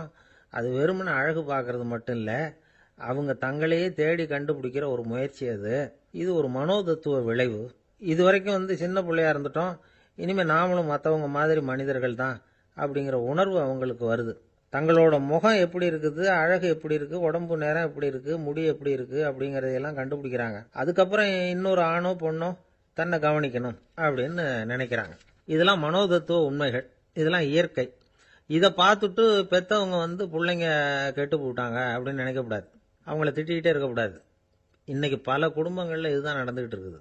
மனுஷ வாழ்க்கையிலேயே இப்படியும் இல்லாத அப்படியும் இல்லாத ஒரு பருவம் இளம் பருவம். 13லேருந்து 19 வயசுக்கு உட்பட்ட ஆண்கள் பெண்கள் இந்த வகையை சேர்ந்தவங்க, டீனேஜ் குரூப். இவங்கள சின்னவங்கன்னு நினைச்சிட முடியாது, பெரியவங்கன்னு நினைச்சிட முடியாது. இவங்க ரொம்ப சென்சிட்டிவ். சமூகம் நினைச்சா இவங்களை நல்லவங்களாகவும் ஆக்கலாம், கெட்டவங்களாகவும் ஆக்கலாம். கொஞ்சம் அக்கறை எடுத்துக்கிட்டா பெரிய பெரிய மேதைகளையும் விஞ்ஞானிகளையும் உருவாக்கலாம். ஆனால் நடக்கிறது என்ன தெரியுமா, அநேகமாக இவங்களை யாருமே சரியாக புரிஞ்சுக்கிறது இல்லை, இவங்களை சரியாக நடத்துறதும் இல்லை. இது வரைக்கும் நாம் சொல்கிறத கேட்டுக்கிட்டு இருந்தான், இப்பெல்லாம் அவன் இஷ்டத்துக்கு நடக்க ஆரம்பிச்சுட்டான் அப்படின்னு வருத்தப்படுற பெற்றோர்கள் அதிகம். இது வருத்தப்படுற விஷயம் இல்லை, சந்தோஷப்பட வேண்டிய விஷயம். உங்க புள்ள சொந்தமாக யோசிக்க ஆரம்பிக்கிறதும் நடந்துக்க ஆரம்பிக்கிறதும் ஒரு தப்பான விஷயமா? அவன் கடைசி வரைக்கும் உங்க பேச்சையே கேட்டுக்கிட்டு இருக்கணுங்கிறது என்ன நியாயம்? இன்னைக்கு இளைஞர்களை பெரியவங்க தப்பா புரிஞ்சுக்கிட்டு தவறா நடத்துறதுனால தான் அவங்களுக்கு வெறுப்பு, எரிச்சல், மனக்கசப்பு எல்லாம் உண்டாகுது. பெத்தவங்க சரியா மதிக்கிறது இல்லை அப்படிங்கிற ஒரே காரணத்தினாலேயே வீணா போகிற பிள்ளைங்க இன்னைக்கு அதிகம். சரி, பெத்தவங்களுக்கு இன்னைக்கு என்னதான் புத்தி சொல்ல வர்றீங்க அப்படின்னு கேட்குறீங்களா? நாம எதையும் சொல்ல வரல, ஆனா அது சம்பந்தமான சில நிபுணர்கள் சொல்லி இருக்கிறத உங்க காதுல போட்டு வைக்கலாம். அது என்னன்னா, பிள்ளைங்க கிட்ட அன்பு செலுத்துங்க. குழந்தையா இருந்தப்போ எவ்வளவு பாசமா இருந்தீங்க, வளர வளர அதை ஏன் குறைச்சிக்கிறீங்க? பெத்தவங்களின் அன்பான வார்த்தைகளுக்கு ஏங்குறவங்க தான் இன்றைய இளைஞர்கள். அவங்க எதை சொன்னாலும் அதை அக்கறையா காது கொடுத்து கேளுங்க, அலட்சியப்படுத்தாதீங்க. அவங்க விரும்புறது உங்ககிட்ட இருந்து ஒரு மதிப்பு, மரியாதை, அங்கீகாரம், இவ்வளவுதான். அவங்க அவங்களாவே முடிவுகள் எடுக்கட்டும், அதுக்கு நீங்க உதவியா இருங்க, அது போதும். மற்றவங்க முன்னாடி, முக்கியமா அவங்க நண்பர்கள் முன்னாடி அவங்கள பத்தி மட்டமா பேசாதீங்க. அவங்க கிட்ட பொய் சொல்லக்கூடாது. நீங்க சொன்னது பொய்ன்னு தெரிஞ்சு போச்சுன்னா உங்க பேர்ல அவங்களுக்கு இருக்கிற மதிப்பு போயிடும், நம்பிக்கை போயிடும். அவங்களுக்கு முன்னாடி நீங்க சண்டை போடக்கூடாது. உங்க பிள்ளைய எப்பவும் இன்னொரு பிள்ளையோட ஒப்பிட்டு பேசுற வேலையே வேணாம். கூட பிறந்த மற்றவங்களோட கூட ஒப்பிடக்கூடாது. இப்படி செஞ்சா அவன் உங்ககிட்டயும் பிரியமா இருக்க மாட்டான், அவங்ககிட்டயும் பிரியமா இருக்க மாட்டான். புள்ள எங்க போறான், என்ன பண்றான் அப்படின்னுலாம் துப்பறிஞ்சிக்கிட்டு இருக்கக்கூடாது. இளைஞர்கள் தனிமையை விரும்புறவங்க. அவங்கள பொட்டியில வச்சு மூடி பாதுகாக்கணும்னு நினைக்கக்கூடாது. அவங்கள எப்படி பாதுகாக்கிறது அப்படிங்கறது அவங்களுக்கே தெரியும். உங்க புள்ள எப்படி நடந்துக்கணும்னு நீங்க எதிர்பார்க்கறீங்களோ அது மாதிரி நீங்க நடந்து காட்டுங்க, அது போதும். ஒரு வீட்டுல அப்பாவும் அம்மாவும் பேசிக்கிட்டு இருக்கிறாங்க. என்னங்க, நம்ம பொண்ணு பெரியவளாயிட்டா, அடிக்கடி கண்ணாடி முன்னாடி போய் நின்றுகிட்டு இருக்கிறா, சீக்கிரமா ஒரு பையனை பார்த்து கல்யாணத்தை முடிக்காம இப்படி மசன்னு கல்லு மாதிரி உட்காந்துருக்கிறீங்களே அப்படின்னு சத்தம் போட்டாங்க அந்த அம்மா. அவசரப்படாத, பார்க்கறதுக்கு கண்ணுக்கு அழகா லட்சணமா புத்திசாலியாக ஒரு பையன் கிடைக்க வேணாமா, அதுதான் பார்த்துக்கிட்டு இருக்கிறேன் அப்படின்னார் அப்பா. இதுக்கு அந்த அம்மா சொல்கிறாங்க, எங்கள் அப்பா இப்படியெல்லாம் நினச்சிக்கிட்டு இருந்திருந்தா எனக்கு கல்யாணமே ஆயிருக்காது தெரியுமா அப்படின்னாங்களாம். எனக்கு இது மட்டும்தான் சார் தெரியும், இதை தவிர வேற எதுவும் தெரியாது அப்படின்னு சொல்லிக்கிட்டே காலம் தள்ளுறவங்க ரொம்ப பேர். அவங்கெல்லாம் கஷ்டப்பட வேண்டியிருக்கும். ஒருத்தர் தன்னுடைய தொழிலில் ரொம்ப கெட்டிக்காரராக இருக்கலாம், அதுக்காக எப்பவும் அதே ஞாபகத்தில் இருந்துக்கிட்டு உலகியல் அறிவு இல்லாமல் இருந்துடக்கூடாது, அது ஆபத்து. இதுக்காக நம்ம தாத்தா பாட்டிலாம் ஒரு கதை சொல்லுவாங்களே, கேள்விப்பட்டிருக்கீங்களா? ஒரு சமயம் ஒரு 4 பேர் சேர்ந்து வெளியூருக்கு பிரயாணம் போனாங்களாம். அந்த 4 பேர் எப்படி தெரியுமா? ஒருத்தர் வேதாந்தி, இன்னொருத்தர் சங்கீத வித்வான், 3வது ஆள் வைத்தியர், 4வது ஆள் ஜோசியர். இவங்க 4 பேரும் நண்பர்கள். அதனால சேர்ந்து புறப்பட்டாங்க. வழியில் ஒரு ஊரில் தங்கினாங்க. இருட்டி போச்சு. அதனால் இன்னைக்கு ராத்திரி இங்கேயே தங்கி இருந்துட்டு நாளைக்கு புறப்படலாம் அப்படின்னு தீர்மானம் பண்ணாங்க. சாப்பாட்டுக்கு என்ன பண்ணுறது? அங்கேயே கடத்தெருவுக்கு போய் சாமான்லாம் வாங்கியாந்து சமைச்சு சாப்பிட்லாம்னு முடிவு பண்ணாங்க. 4 பேர் இருக்கிறதுனால ஆளுக்கு ஒரு காரியமாக செய்யலாம் அப்படின்னு வேலையை பிரிச்சுக்கிட்டாங்க. வைத்தியர் கரிகாய் வாங்க போனார், வேதாந்தி எண்ணெய் வாங்க போனார், ஜோசியர் பலசரக்கு வாங்க போனார், சங்கீத வித்வானுக்கு சமைக்கிற வேலை. எல்லாம் சரி, ஆனால் நடந்தது என்ன தெரியுமா? கடைத்தெருவுக்கு காய்கறி வாங்க போனார்ல வைத்தியர், அங்கே போய் மார்க்கெட்டில் பார்த்தார். ஒவ்வொரு கரிகாயாக எடுத்து பார்த்தார். இது பித்தம், உடம்புக்கு ஒத்துக்காது, இது வாயு, உடம்பு ஒத்துக்காது அப்படின்னு ஒவ்வொன்றா தள்ளினார். கடைசியில் ஒன்றுமே தேரல, வெறுங்கையோட திரும்பி வந்துகிட்டு இருக்கிறார். எண்ணெய் வாங்க போனார வேதாந்தி, அவர் ஒரு தொன்னையில் எண்ணெயை வாங்கினார். பேசாமல் அதை எடுத்துகிட்டு வர வேண்டியது தானே, முடியல. அவருடைய வேதாந்த மூளை சிந்திக்க ஆரம்பிச்சுட்டுது. இந்த தொன்னைக்கு எண்ணெய் ஆதாரமா அல்லது எண்ணெய்க்கு தொன்னை ஆதாரமா அப்படிங்கிற ஆராய்ச்சியில் இறங்கினார். என்னாச்சு தெரியுமா? அப்படி கவுத்து பார்த்தார். வாங்கின எண்ணெய் பூராவையும் வழியில் கொட்டிவிட்டு வெறும் தொண்டையோடு சேர்ந்தார். பலசரக்கு வாங்க போனார் ஜோசியர். அவர் ஒரு வழியில் பார்த்தாரு. வழியில் வந்தவங்களெல்லாம் அங்கங்கே ஒரு மரத்தடியில் உட்கார வச்சு அவங்களுக்கெல்லாம் ஆர்வம் சொல்ல ஆரம்பிச்சிட்டார். அப்படி ஒவ்வொருத்தராக சொல்லி முடிச்சுட்டு கடத்தருக்கு போய் சேர்ந்தார். இவர் அங்கே போய் சேர்றதுக்குள்ளே ரொம்ப நேரம் ஆயிட்டுது. கடையெல்லாம் பூட்டி விட்டு போயிட்டாங்க. என்ன செய்யறது? அவரும் வெறுங்கையோட திரும்பி சேர்ந்தார். சரி, இவங்க கதை தான் இப்படி ஆச்சு. அங்கே சமைக்கிறதுக்காக உட்காந்துருந்தாரு சங்கீத வித்வான். அவர் கதை என்னாச்சு தெரியுமா? அங்கே அவர் அடுப்பை பற்ற வச்சு ஒலையை கொதிக்க வச்சார். அதாவது ஒரு பானையில் தண்ணியை ஊற்றி அடுப்பில் வச்சார். அது கொதிக்க ஆரம்பிச்சது. தண்ணி கொதிக்கிற சத்தம் இருக்குதுல்ல, அது இவருக்கு தாளம் போடுறது மாதிரி இருந்தது. ஒரே குஷி, பாட ஆரம்பிச்சிட்டார். பாடிக்கிட்டே உற்சாகமாக கையில் இருந்த கரண்டியால் அந்த பானையில் தட்டினார், தாளம் போடுறதா நினச்சிக்கிட்டு. அவ்வளவுதான், பானை பட்டுன்னு உடஞ்சி போச்சு. தலையில் கையை வச்சுக்கிட்டு அவரும் உட்காந்துட்டார். எந்த தொழில் தெரிஞ்சாலும் சரி, அதை புத்திசாலித்தனமாக பயன்படுத்த தெரியலன்னா ஆபத்து தான். அதுக்காக தான் இந்த கதை. ஒரு பஸ் டிரைவர் ரொம்ப கெட்டிக்காரரு. பஸ்ஸை ரொம்ப திறமையாக ஆபத்து இல்லாமல் ஓட்டினதுக்காக பரிசுலாம் வாங்கினவர். அவரே ஒரு படகு ஓட்டுறதுக்காக அழைச்சிட்டு போயிருக்கிறாங்க, மோட்டார் படகு. அதையும் ரொம்ப திறமையாக தான் ஓட்டிட்டு போயிருக்கிறாரு. நடுக்கடலில் போனதும் படகு நின்று போச்சு. மோட்டாரில் ஏதோ கோளாறு. என்ன செய்யலாம் அப்படின்னு அந்த டிரைவரை கேட்டிருக்கிறாங்க படகுல இருந்தவங்கெல்லாம். அப்போ அவர் சொன்னாராம், கவலைப்படாதீங்க, ஒன்றும் பிரச்சனை இல்லை, எல்லாரும் கொஞ்சம் கீழே இறங்கி பின்னாடி தள்ளுங்க, மோட்டார் ஸ்டார்ட் ஆகிடும் அப்படின்னாராம். ஒரு ஊரில் 4 நண்பர்கள் இருந்தாங்க. 4 பேரும் சோம்பேறிகள். 4 பேருக்கும் எந்த வேலையும் செய்யறதுக்கு உடம்பு உழையறதில்லை. இருந்தாலும் சோம்பேறித்தனத்தில் ஒருத்தருக்கு ஒருத்தர் கொஞ்சம் வித்தியாசம் உண்டு. அதுக்கு தகுந்த மாதிரி அவங்களுக்கு பேர் அமைஞ்சு போச்சு. ஒருத்தன் கால் சோம்பேறி, இன்னொருத்தன் அரை சோம்பேறி, அடுத்தவன் முக்கால் சோம்பேறி, கடைசி ஆளு முழு சோம்பேறி. இவங்க 4 பேரும் நண்பர்கள். அப்புறம் எப்படி காரியம் நடக்கும்? 4 பேரும் ஒரு வீதியில் அப்படியே நடந்து போய்கிட்டு இருக்கிறாங்க. நல்ல பசி. எங்கேயாவது சோறு போடுவாங்களா அப்படின்னு பார்த்துக்கிட்டே வந்தாங்க. அவங்க வந்த வழியில் ஒரு ₹1 காசு கிடந்தது தரையில். அவங்க கண்ணில் அது பட்டுது. ஆனாலும் அது குனிஞ்சு எடுக்கணுமே, அதுக்கு சோம்பேறித்தனம். முழு சோம்பேறி பார்த்தான். பக்கத்தில் வந்துகிட்டு இருந்த முக்கால் சோம்பேறி கிட்ட சொன்னானா, டேய் அதை கொஞ்சம் குனிஞ்சு எடுறா அப்படின்னானா. அவன் என்ன பண்ணான் தெரியுமா? அதுக்கு அடுத்தபடியா வந்த அரை சோம்பேறி கிட்ட சொன்னானா, டேய் நீ அதை கொஞ்சம் குனிஞ்சு எடுறா அப்படின்னானா. அவன் இவனை விட மோசம், அடுத்தவங்க கிட்ட சொல்லியிருக்கிறான். அவனும் குனியறதுக்கு தயாரா இல்லை. ஆக கூடி கடைசியில யாருமே காசை எடுக்கல. என்னத்துக்கு அனாவசியமா உடம்ப வளைச்சிக்கணும் அப்படின்னு எல்லாரும் பேசாம வந்துட்டாங்க. அவங்க பாட்டுக்கு நடந்து வந்துகிட்டே இருக்கிறாங்க. எதிரில் ஒருத்தன் வாழைப்பழத்தை வண்டியில வச்சு தள்ளிட்டே வந்தான். ரூபாய்க்கு 4 பழம்னு கூவி வித்துக்கிட்டே வர்றான். இப்ப அந்த முழு சோம்பேறி சொன்னானா, டேய், வழியில கிடந்தத 1 ரூபா, அதையாவது எடுத்துக்கிட்டு வந்திருந்தா இப்ப இந்த பழத்தை வாங்கி ஆளுக்கு ஒண்ணு சாப்பிடலாமே அப்படின்னானா. ஆமா, சாப்பிட்டுருக்கலாமே அப்படின்னாங்களாம் மற்றவங்களும். ஆனாலும் திரும்பி போய் அதை எடுக்கணும்னு யாருக்கும் தோணலை. பேசாம சோர்ந்து போய் நடந்து வந்தாங்களாம். இருட்டி போச்சு. வழியில ஒரு கோவில். சரி, இங்கேயே படுத்து தூங்குவோம் அப்படின்னா ஒருத்தன். அதுதான் சரின்னாங்க மற்றவங்களும். அப்படியே மண்டபத்துல படுத்துட்டாங்க. கோவில் அர்ச்சகர் வேலையெல்லாம் முடிச்சு விட்டு வெளியில வந்திருக்காரு. இவங்களை பார்த்தாராம். ஏன் இப்படி சோர்ந்து போய் கிடக்குறீங்க அப்படின்னு விசாரிச்சிருக்காரு. 2 நாளாச்சுங்க நாங்க சாப்பிட்டு அப்படின்னாங்களாம். அவர் உடனே ஐயோ பாவம் அப்படின்னு சொல்லி பானை, விறகு, அரிசி, தண்ணி எல்லாம் கொடுத்து நீங்களே சமையல் பண்ணி சாப்பிட்டுக்கோங்க அப்படின்னு சொல்லிவிட்டு போயிட்டார். இந்த 4 பேருக்கும் சமையல் பண்ணி சாப்பிடணும்னு ஆசையா தான் இருந்தது. ஆனா அடுப்பு பற்ற வைக்கணுமே, அதுக்கு தீப்பெட்டி வேணுமே. தீப்பெட்டி இல்ல. இப்ப முழு சோம்பேறி ஆரம்பிச்சான். அடுத்தவனை பார்த்து, டேய், கடைக்கு போய் ஒரு தீப்பெட்டி வாங்கிட்டு வாயேன் அப்படின்னு. அவன் வழக்கம் போல அடுத்தவங்க கிட்ட சொல்லியிருக்கான். அவன் அதுக்கு அடுத்தவங்க கிட்ட சொல்லியிருக்கிறான். கடைசியா கால் சோம்பேறி கிட்ட வந்து சேர்ந்தது. அவனும் அது நம்மால முடியாது அப்படின்னு பேசாம இருந்துட்டான். இப்ப தீப்பெட்டி வேணுமே, அதுக்கு என்ன பண்றது? அவங்களுக்குள்ள பேசி ஒரு முடிவுக்கு வந்தாங்களாம். அதாவது யாரு முதல்ல வாயை திறந்து பேசுறாங்களோ அவங்கதான் தீப்பெட்டி வாங்கறதுக்கு போகணும் அப்படின்னு. அவ்வளவுதான். உடனே 4 பேரும் வாயை கெட்டியா மூடிக்கிட்டு படுத்துக்கிட்டாங்க. அவங்க சமையல் பண்ணி சாப்பிட்டாங்களா என்ன அப்படிங்கறது அர்ச்சகருக்கு தெரியல. சரி, பார்த்துட்டு வரலாமேன்னு வந்தார். வந்து பாக்குறாரு, இவங்க 4 பேரும் அசையாம படுத்து கிடக்குறாங்க.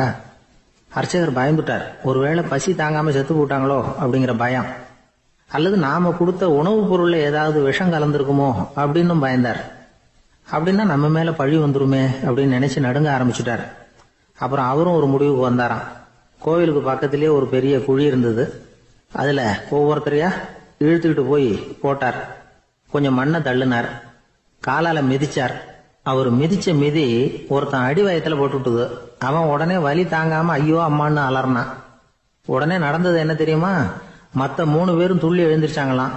அவனை பார்த்து, நீ தாண்டா தீப்பெட்டி வாங்க போகணும், நீ தாண்டா வாங்க போகணும், நீ தான் சத்தம் போட்ட அப்படின்னு சொல்லி ஆரம்பிச்சுட்டாங்களாம். அர்ச்சகர் பார்த்தார். இது பேய் மாதிரி தெரியுதுன்னு நினைச்சுக்கிட்டு ஒரே ஓட்டமா ஓடி போட்டாராம். கிராமப்புறங்கள்ல இப்படி ஒரு கதையை சொல்றது உண்டு. சோம்பல்ங்கிறது நம்ம முன்னேற்றத்துக்கு பெரிய தடை அப்படிங்கறத நாம புரிஞ்சுக்கணும். அதுதான் இந்த கதை சொல்ற நீதி. ஒரு பள்ளிக்கூடத்துல ஒரு புதுமையான போட்டி நடந்துதான். அதாவது சோம்பேறித்தனத்துக்கு பரிசு. அதுல 2வது பரிசு யாருக்குன்னு அறிவிச்சாங்க. ஒரு பையன் எழுந்திருச்சு மெதுவா நடந்து போய் பரிசை வாங்கிட்டான். அடுத்தது முதல் பரிசு யாருக்கு அப்படின்னு அறிவிச்சாங்களாம். அவன் கடைசி வரிசையில இருந்து கத்தனானா, ஐயா, அதையும் அந்த பையன் மூலமாவே கொடுத்து அனுப்பி வச்சிருங்க, இங்க வந்தது நான் வாங்கிக்கிறேன் அப்படின்னா. 1816 வருஷம் செப்டம்பர் மாசம் 11ஆம் தேதி பிரான்ஸ் தேசத்துல உள்ள ஒரு மருத்துவமனை. அங்க ஒரு இளம் டாக்டர் கொஞ்ச நாளைக்கு முன்னாடி தான் அந்த ஆஸ்பத்திரியில புதுசா வேலைக்கு சேர்ந்திருக்கிறார். அவரு பேரு ரெனே லெனக். அவரு அன்னைக்கு காலையில அந்த மருத்துவமனையில அப்படியே ரவுண்ட்ஸ் வந்துகிட்டு இருக்கிறார். வார்டுல ஒரு படுக்கையில ஒரு இளம் பெண் படுத்திருக்கிறா. அந்த பொண்ணுக்கு இருதய நோயா இருக்கலாம்ங்கிறது மற்ற டாக்டர்கள் சந்தேகம். அந்த காலத்துல எல்லாம் ஒருத்தருடைய இருதய துடிப்பை தெரிஞ்சுக்கணும்னா நோயாளியின் மார்புல டாக்டர் வந்து காதை வச்சு பார்த்து தான் தெரிஞ்சுக்கிறது வழக்கம். ஆனா இந்த பெண்ணும் வந்து இளம் பெண், அந்த டாக்டரும் புதுசா சேர்ந்திருக்கிறவர். அதனால பரிசோதனை பண்ண தயங்கினார். கொஞ்ச நேரம் யோசனை பண்ணார். திடீர்னு ஒரு ஞாபகம் வந்தது அவருக்கு. அதாவது அன்னைக்கு விடியற் காலையில தோட்டத்தில் அப்படி வாக்கிங் போயிட்டு இருந்தப்போ சின்ன பசங்கள்லாம் ஒரு மரக்கட்டையை வச்சு விளையாடிட்டு இருந்தாங்களாம். அதை இவர் பார்த்துருக்கிறார். அது என்ன விளையாட்டுனா, ஒரு நீளமான மரப்பலகை, அதில் ஒரு முனையில் ஒரு பையன் தன்னுடைய காதை வச்சுக்கிட்டு இருக்கிறான், மறுமுனையில் இன்னொரு பையன் அந்த மரப்பலகையை ஒரு ஆணியால் கீறிக்கிட்டு இருக்கிறான். ஒரு முனையில் ஆணியால் கீறும் பொழுது மறுமுனையில் காதை வச்சிருக்கிற பையனுக்கு அந்த சத்தம் துல்லியமாக கேட்குது. அந்த டாக்டருக்கு காலையில் பார்த்த இந்த விளையாட்டு ஞாபகத்துக்கு வந்துட்டுது. உடனே என்ன பண்ணார் தெரியுமா? ஒரு நீளமான காகிதத்தை எடுத்தார். அதை அப்படியே உருளை மாதிரி உருட்டினார். ஒரு முனையை அந்த நோயாளியின் மார்புல இடது பக்கம் வச்சார். இன்னொரு முனையில தன்னுடைய காதை வச்சார். என்ன ஆச்சரியம்! நோயாளியின் மார்புல நேரடியா காதை வச்சு கேட்கறத விட துல்லியமா கேட்டது இதய துடிப்பு. இதய துடிப்பு மட்டும் இல்ல, மூச்சு இழுத்து விடுறது, திரவ பொருள்களின் அசைவு, எல்லா சத்தமும் தெளிவாக கேட்குது. கிரேக்க மொழியில் ஸ்டெத்தாஸ் அப்படின்னா மார்பு, ஸ்கோப்பின் அப்படின்னா பார்ப்பதுன்னு அர்த்தம். அதனால் டாக்டர் ரெனே லெனக் தான் கண்டுபிடிச்ச கருவிக்கு ஸ்டெத்தஸ்கோப் அப்படின்னு பேர் வச்சார். அவரே முதல் மாடலையும் செஞ்சார். அளவு ரொம்ப பெருசாக இருந்தது, சுலபமாக எடுத்துகிட்டு போகிறது கஷ்டம், அது அவ்வளவு கஷ்டமாக இருந்தது அது. அதனால் அவரே அதை அப்புறம் 2 பிரிவாக தயார் பண்ணார். இது 2 துண்டையும் டாக்டர் தன்னோட கோட்டு பாக்கெட்டில் வச்சுக்கலாம், தேவைப்படுறப்ப எடுத்து ஒன்றா சேர்த்துக்கலாம். இப்படி தான் அவர் ஆரம்பத்தில் பண்ணார். தன்னுடைய இந்த கண்டுபிடிப்பை பற்றி அவர் ஒரு புத்தகம் எழுதினார். நிறைய விற்றுது, புகழும் பணமும் சேர்ந்தது. பணமும் புகழும் சேர்ந்தது மாதிரியே அவருக்கு ஒரு நோயும் சேர்ந்தது. அது என்ன நோயின்னு கண்டுபிடிக்கிறதுக்கும் அவர் கண்டுபிடிச்ச கருவி தான் உபயோகப்பட்டு தான். அவரே அதை கண்டுபிடிச்சார். அவருக்கு வந்திருந்தது காச நோய். 1826 வருஷம் ஆகஸ்ட் மாதம் 13 உலகத்தின் முதல் ஸ்டெதஸ்கோப்பை கண்டுபிடிச்ச டாக்டர் ரெனே லெனக் காலமானார்.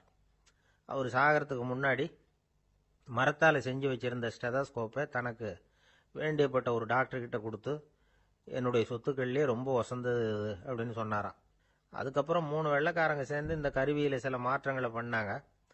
ஆனால் 1829 லண்டனில் டாக்டர் நிக்கோலஸுங்கிறவர் ஒரு காதால் இதய துடிப்பை கேட்கறத விட டாக்டர் 2 காதாலையும் கேட்கறது தான் சரியாக இருக்கும் அப்படின்னு ஒரு கருத்தை வெளியிட்டார்.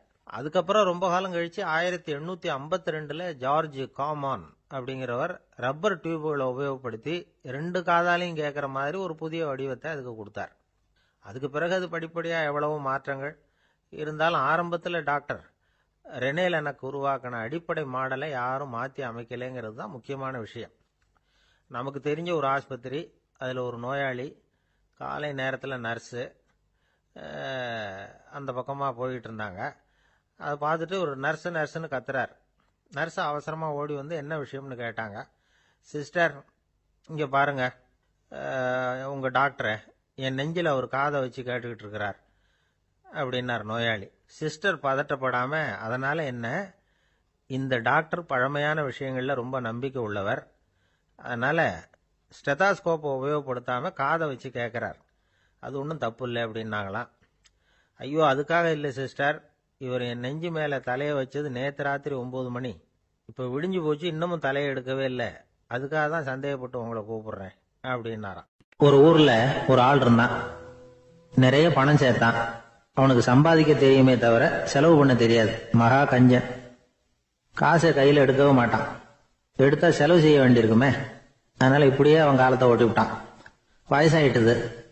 அவனுடைய மனைவி ஒரு நாள் கேட்டாங்க, இவ்வளவு நாளா நீங்க என்ன எங்கேயுமே அழைச்சிட்டு போனதில்லை, இப்போவாவது அழைச்சிட்டு போகக்கூடாதா அப்படின்னாங்க. எங்க போகணும் சொல்லுன்னா. காசிக்கு போகணும், கங்கையில குளிக்கணும்னாங்க. இவன் பார்த்தான், இதுக்கு ஏன் அவ்வளவு தூரம் செலவு பண்ணிட்டு போகணும், நம்ம ஊர் ஆத்துலயே குளிக்கலாமே, இதுவும் புண்ணிய நதி தான், இங்க குளிச்சா அங்க குளிச்ச பலன் கிடைச்சிரும் அப்படின்னா. சரின்னு 2 பேரும் ஆத்தங்கரைக்கு போனாங்க. அன்னைக்கு ஏதோ விசேஷம், நிறைய கூட்டம், நிறைய பேர் குளிச்சுக்கிட்டு இருக்கிறாங்க. கரையில சில புரோகிதர்கள் நின்றுகிட்டு இருக்கிறாங்க. குளிக்கிறதுக்கு முந்தி அவங்க கிட்ட உட்காந்தா ஏதோ மந்திரம்லாம் சொல்லுவாங்க, கொஞ்சம் காசு கொடுக்க வேண்டியிருக்கும். அதனால இவன் என்ன பண்ணா, ஆத்தங்கரையிலேயே கொஞ்சம் தூரம் போனான். ஊரை விட்டு தள்ளி வந்துட்டான், அங்க யாருமே இல்லை. அப்பாடான்னு சந்தோஷப்பட்டான், குளிக்கலாம்னு புறப்பட்டான். இந்த நேரம் கடவுள் பார்த்தார், இந்த கஞ்சனுக்கு ஏதாவது புத்தி போகட்டணும் அப்படின்னு நினைச்சார். உடனே ஒரு புரோகிதர் மாதிரி உருவத்தை மாத்திக்கிட்டு அந்த ஆள் முன்னாடி நின்னார். அவனுக்கு அதிர்ச்சி, இங்க யாருமே இருக்க மாட்டாங்கன்னு நினைச்சா இங்கேயுமே ஒரு ஆள் வந்துட்டாரு, என்ன பண்றதுன்னு யோசனை பண்ணான். புரோகிதர் உருவத்தில் இருந்த கடவுள் சொன்னார், இதை பாருங்க, இன்னைக்கு விசேஷ நாள், நீராடுறதுக்கு முன்னாடி சுயகல்பம் பண்ணிக்கிறது ரொம்ப நல்லது அப்படின்னார். என்கிட்ட பணம் எதுவும் இல்லையேன்னா. பரவாயில்ல, அப்புறமா கொடுங்க, வாங்கிக்கிறேன், ஆனா ஒண்ணு, எவ்வளவு கொடுப்பீங்கிறத மட்டும் இப்பவே சொல்லி கொடுங்க அப்படின்னார். இவன் ரொம்ப யோசனை பண்ணான். ஒரு 10 பைசா தரேன் அப்படின்னா. சரின்னு ஒத்துக்கிட்டு எல்லா கிரியைகளையும் அவர் செஞ்சார். அதுக்கப்புறம் கணவனும் மனைவியும் ஆத்துல குளிச்சாங்க. அவர் போயிட்டார். கொஞ்ச நாள் கழிச்சு அவன் வீட்டுக்கு வந்தார் கடனை வசூல் பண்றதுக்கு. வாசல்ல நின்றுகிட்டு இருந்த அவன் மனைவி இவரை பார்த்ததும் தயங்க ஆரம்பிச்சாங்க. அந்த அம்மா கிட்ட விஷயத்த சொன்னார். அந்த அம்மா ஓடி போய் உள்ள இருக்கிற தன்னுடைய கணவர்கிட்ட சொன்னாங்க. அவன் யோசனை பண்ணான், இப்ப வெளியில போனா அவனுக்கு 10 காசு கொடுக்க வேண்டியிருக்கும், அதனால எனக்கு காய்ச்சல்னு அந்த ஆளுகிட்ட சொல்லிவிடு, இன்னொரு சந்தர்ப்பத்தில் என்னை வந்து பார்க்க சொல்லு அப்படின்னா அந்த அம்மா போய் சொன்னாங்க. அப்படிங்களா, அப்படின்னா அவரை நான் உடனே போய் பார்க்கணுமே அப்படின்னு உள்ள நுழைய ஆரம்பிச்சார். அவங்க மறுபடியும் இருங்க தான் வரேன்னு சொல்லிவிட்டு உள்ள ஓடி விஷயத்த சொன்னாங்க. இது எதுடா வம்பா போச்சு அப்படின்னு பார்த்தான். மனைவியை கிட்டத்தில் கூப்பிட்டான். இதோ பாரு, ஜன்னி கண்டு நான் இறந்து போயிட்டதா சொல்லிவிடு அப்படின்னா சொன்னாங்க. புரோகிதர் பார்த்தார். அப்படின்னா ஒரு வழியா இருந்து அவருடைய இறுதி சடங்குகளையும் நானே முடிச்சுட்டு போயிடுறேன் அப்படின்னார். உள்ள இருந்தவன் யோசனை பண்ணான், அந்த ஆள் என்ன விடமாட்டான் போல இருக்கு, அதனால ஒரு சவப்பெட்டியில என்னை வச்சு தூக்கிக்கிட்டு மயானத்துக்கு போங்க பாத்துக்கலாம் அப்படின்னா. புரோகிதரும் விடுற மாதிரி இல்லை, கூடவே நடந்து போயிட்டு இருக்கிறார். அங்க இறக்கி சடங்குகளை முடிச்சுட்டு தீ வைக்கிற நேரம் பொட்டிக்குள்ள இருந்த நம்ம ஆளு அலறி அடிச்சுட்டு வெளியில ஓடி வந்தான். புரோகிதர் உருவத்தில் இருந்த கடவுள் சிரிச்சார், தன்னுடைய சுய உருவத்தை காட்டினார். அதுக்கப்புறம் அவனை கூப்பிட்டு, இத பாருப்பா, ஏன் இப்படி அல்லாடுற, ஏதாவது வர வேணும்னா கேள் தரேன் அப்படின்னார். அவன் யோசனை பண்ணான். பகவானே, ஒரே ஒரு வரம் தான் உங்ககிட்ட கேட்கணும்னா. என்ன வேணும் கேளுன்னார். அந்த 10 பைசா தட்சணையை தள்ளுபடி பண்ணா போதும் அப்படின்னா. கடவுளும் சரின்னு சொல்லிட்டு போயிட்டார். இப்படி ஒரு கதையை சுவாமி சிவானந்தர் சொல்லியிருக்கிறார். செல்வந்தர்கள் பல பேர் இப்படித்தான் இருக்கிறாங்க. தாங்களும் அனுபவிக்க மாட்டாங்க, அடுத்தவங்களுக்கும் கொடுக்க மாட்டாங்க. இது மாதிரியான கஞ்சர்களுக்கு இந்த உலகம் இல்லை, அந்த உலகம் இல்லைங்கிறார் அவர். இந்த கதையில கடவுள் கடன் வசூலுக்கு வந்தது மாதிரி நம்ம ஊர் ஆள் ஒருத்தன் இன்னொருத்தர்கிட்ட 10 பைசா கடன் கொடுத்துட்டான். திருப்பி வாங்கறதுக்கு நடையா நடக்கிறான். கடைசியா கேட்டான், நீ எப்பதான் கடனை திருப்பி தரப்போற, அதை முடிவா சொல்லுன்னா. வர்ற வியாழக்கிழமை கண்டிப்பா கொடுத்துருவேன் அப்படின்னானா அவன். அன்னைக்கு நான் ஊர்ல இருக்க மாட்டேனே அப்படின்னானா இவன். அதனால என்ன, நானும் தான் அன்னைக்கு ஊர்ல இருக்க மாட்டேன் அப்படின்னா. ஒரு ஊர்ல ஒரு இளைஞன் இருந்தான். ஒரு நாள் அவன் ஒரு குருவை தேடிட்டு புறப்பட்டான். ஊரை விட்டு வெளியில போனான். போகிற வழியில ஒரு காடு. அந்த காட்டுல ஒரு மரத்தடியில ஒரு பெரியவர் உட்கார்ந்துருக்கிறார். அமைதியா மௌனமா அவர் அமர்ந்திருக்கிறார். இந்த பெரியவரை விசாரிக்கலாம், குருவை தேடி கண்டுபிடிக்கிறதுக்கு இவர் ஏதாவது ஒரு வழி சொல்லி கொடுப்பார் அப்படின்னு நினைச்சுக்கிட்டு அவர் நெருங்கினான். ஐயா, எனக்கு ஒரு குரு தேவை, எங்க கிடைப்பார், அவரை எப்படி அடையாளம் கண்டுபிடிக்கிறது, அதை பத்தி ஏதாவது விவரம் சொன்னீங்கன்னா நான் கண்டுபிடிச்சுக்குவேன் அப்படின்ட்டுருக்கான். பெரியவர் நிமிர்ந்து பார்த்தார். தம்பி, அது ரொம்ப சுலபம். அவர் வயசானவரா இருப்பார், என்னை விட சுமார் 30 வயசு அதிகமா இருக்கும். அவர் ஒரு மரத்தடியில் தான் உட்காந்துருப்பார் அப்படின்னு இருக்கான். சரிங்க பெரியவரே, அது என்ன மாதிரியான மரம், எப்படி இருக்கும் அப்படின்னு கேட்டிருக்கான். பெரியவர் அந்த விவரங்களையும் சொல்லியிருக்கிறாரு. அது மட்டும் இல்ல, சந்திக்கிற நாள், நேரம், வினாடி முதற்கொண்டு எல்லா விவரங்களையும் துல்லியமா சொன்னாராம். இவ்வளவு விவரங்களை இவரால் எப்படி சொல்ல முடியுது அப்படின்னு இவனுக்கு ஆச்சரியம். இருந்தாலும் அந்த பெரியவர் கடைசியா ஒரு விவரம் சொன்னார். அது என்ன தெரியுமா, எப்படியும் நீ அவரை சந்திக்கிறதுக்கு ஒரு 30 வருஷம் ஆகும் அப்படின்னு சொல்லிவிட்டாராம். ரொம்ப நன்றிங்க பெரியவரே அப்படின்னு சொல்லிவிட்டு அந்த இளைஞன் புறப்பட்டு இருக்கான்.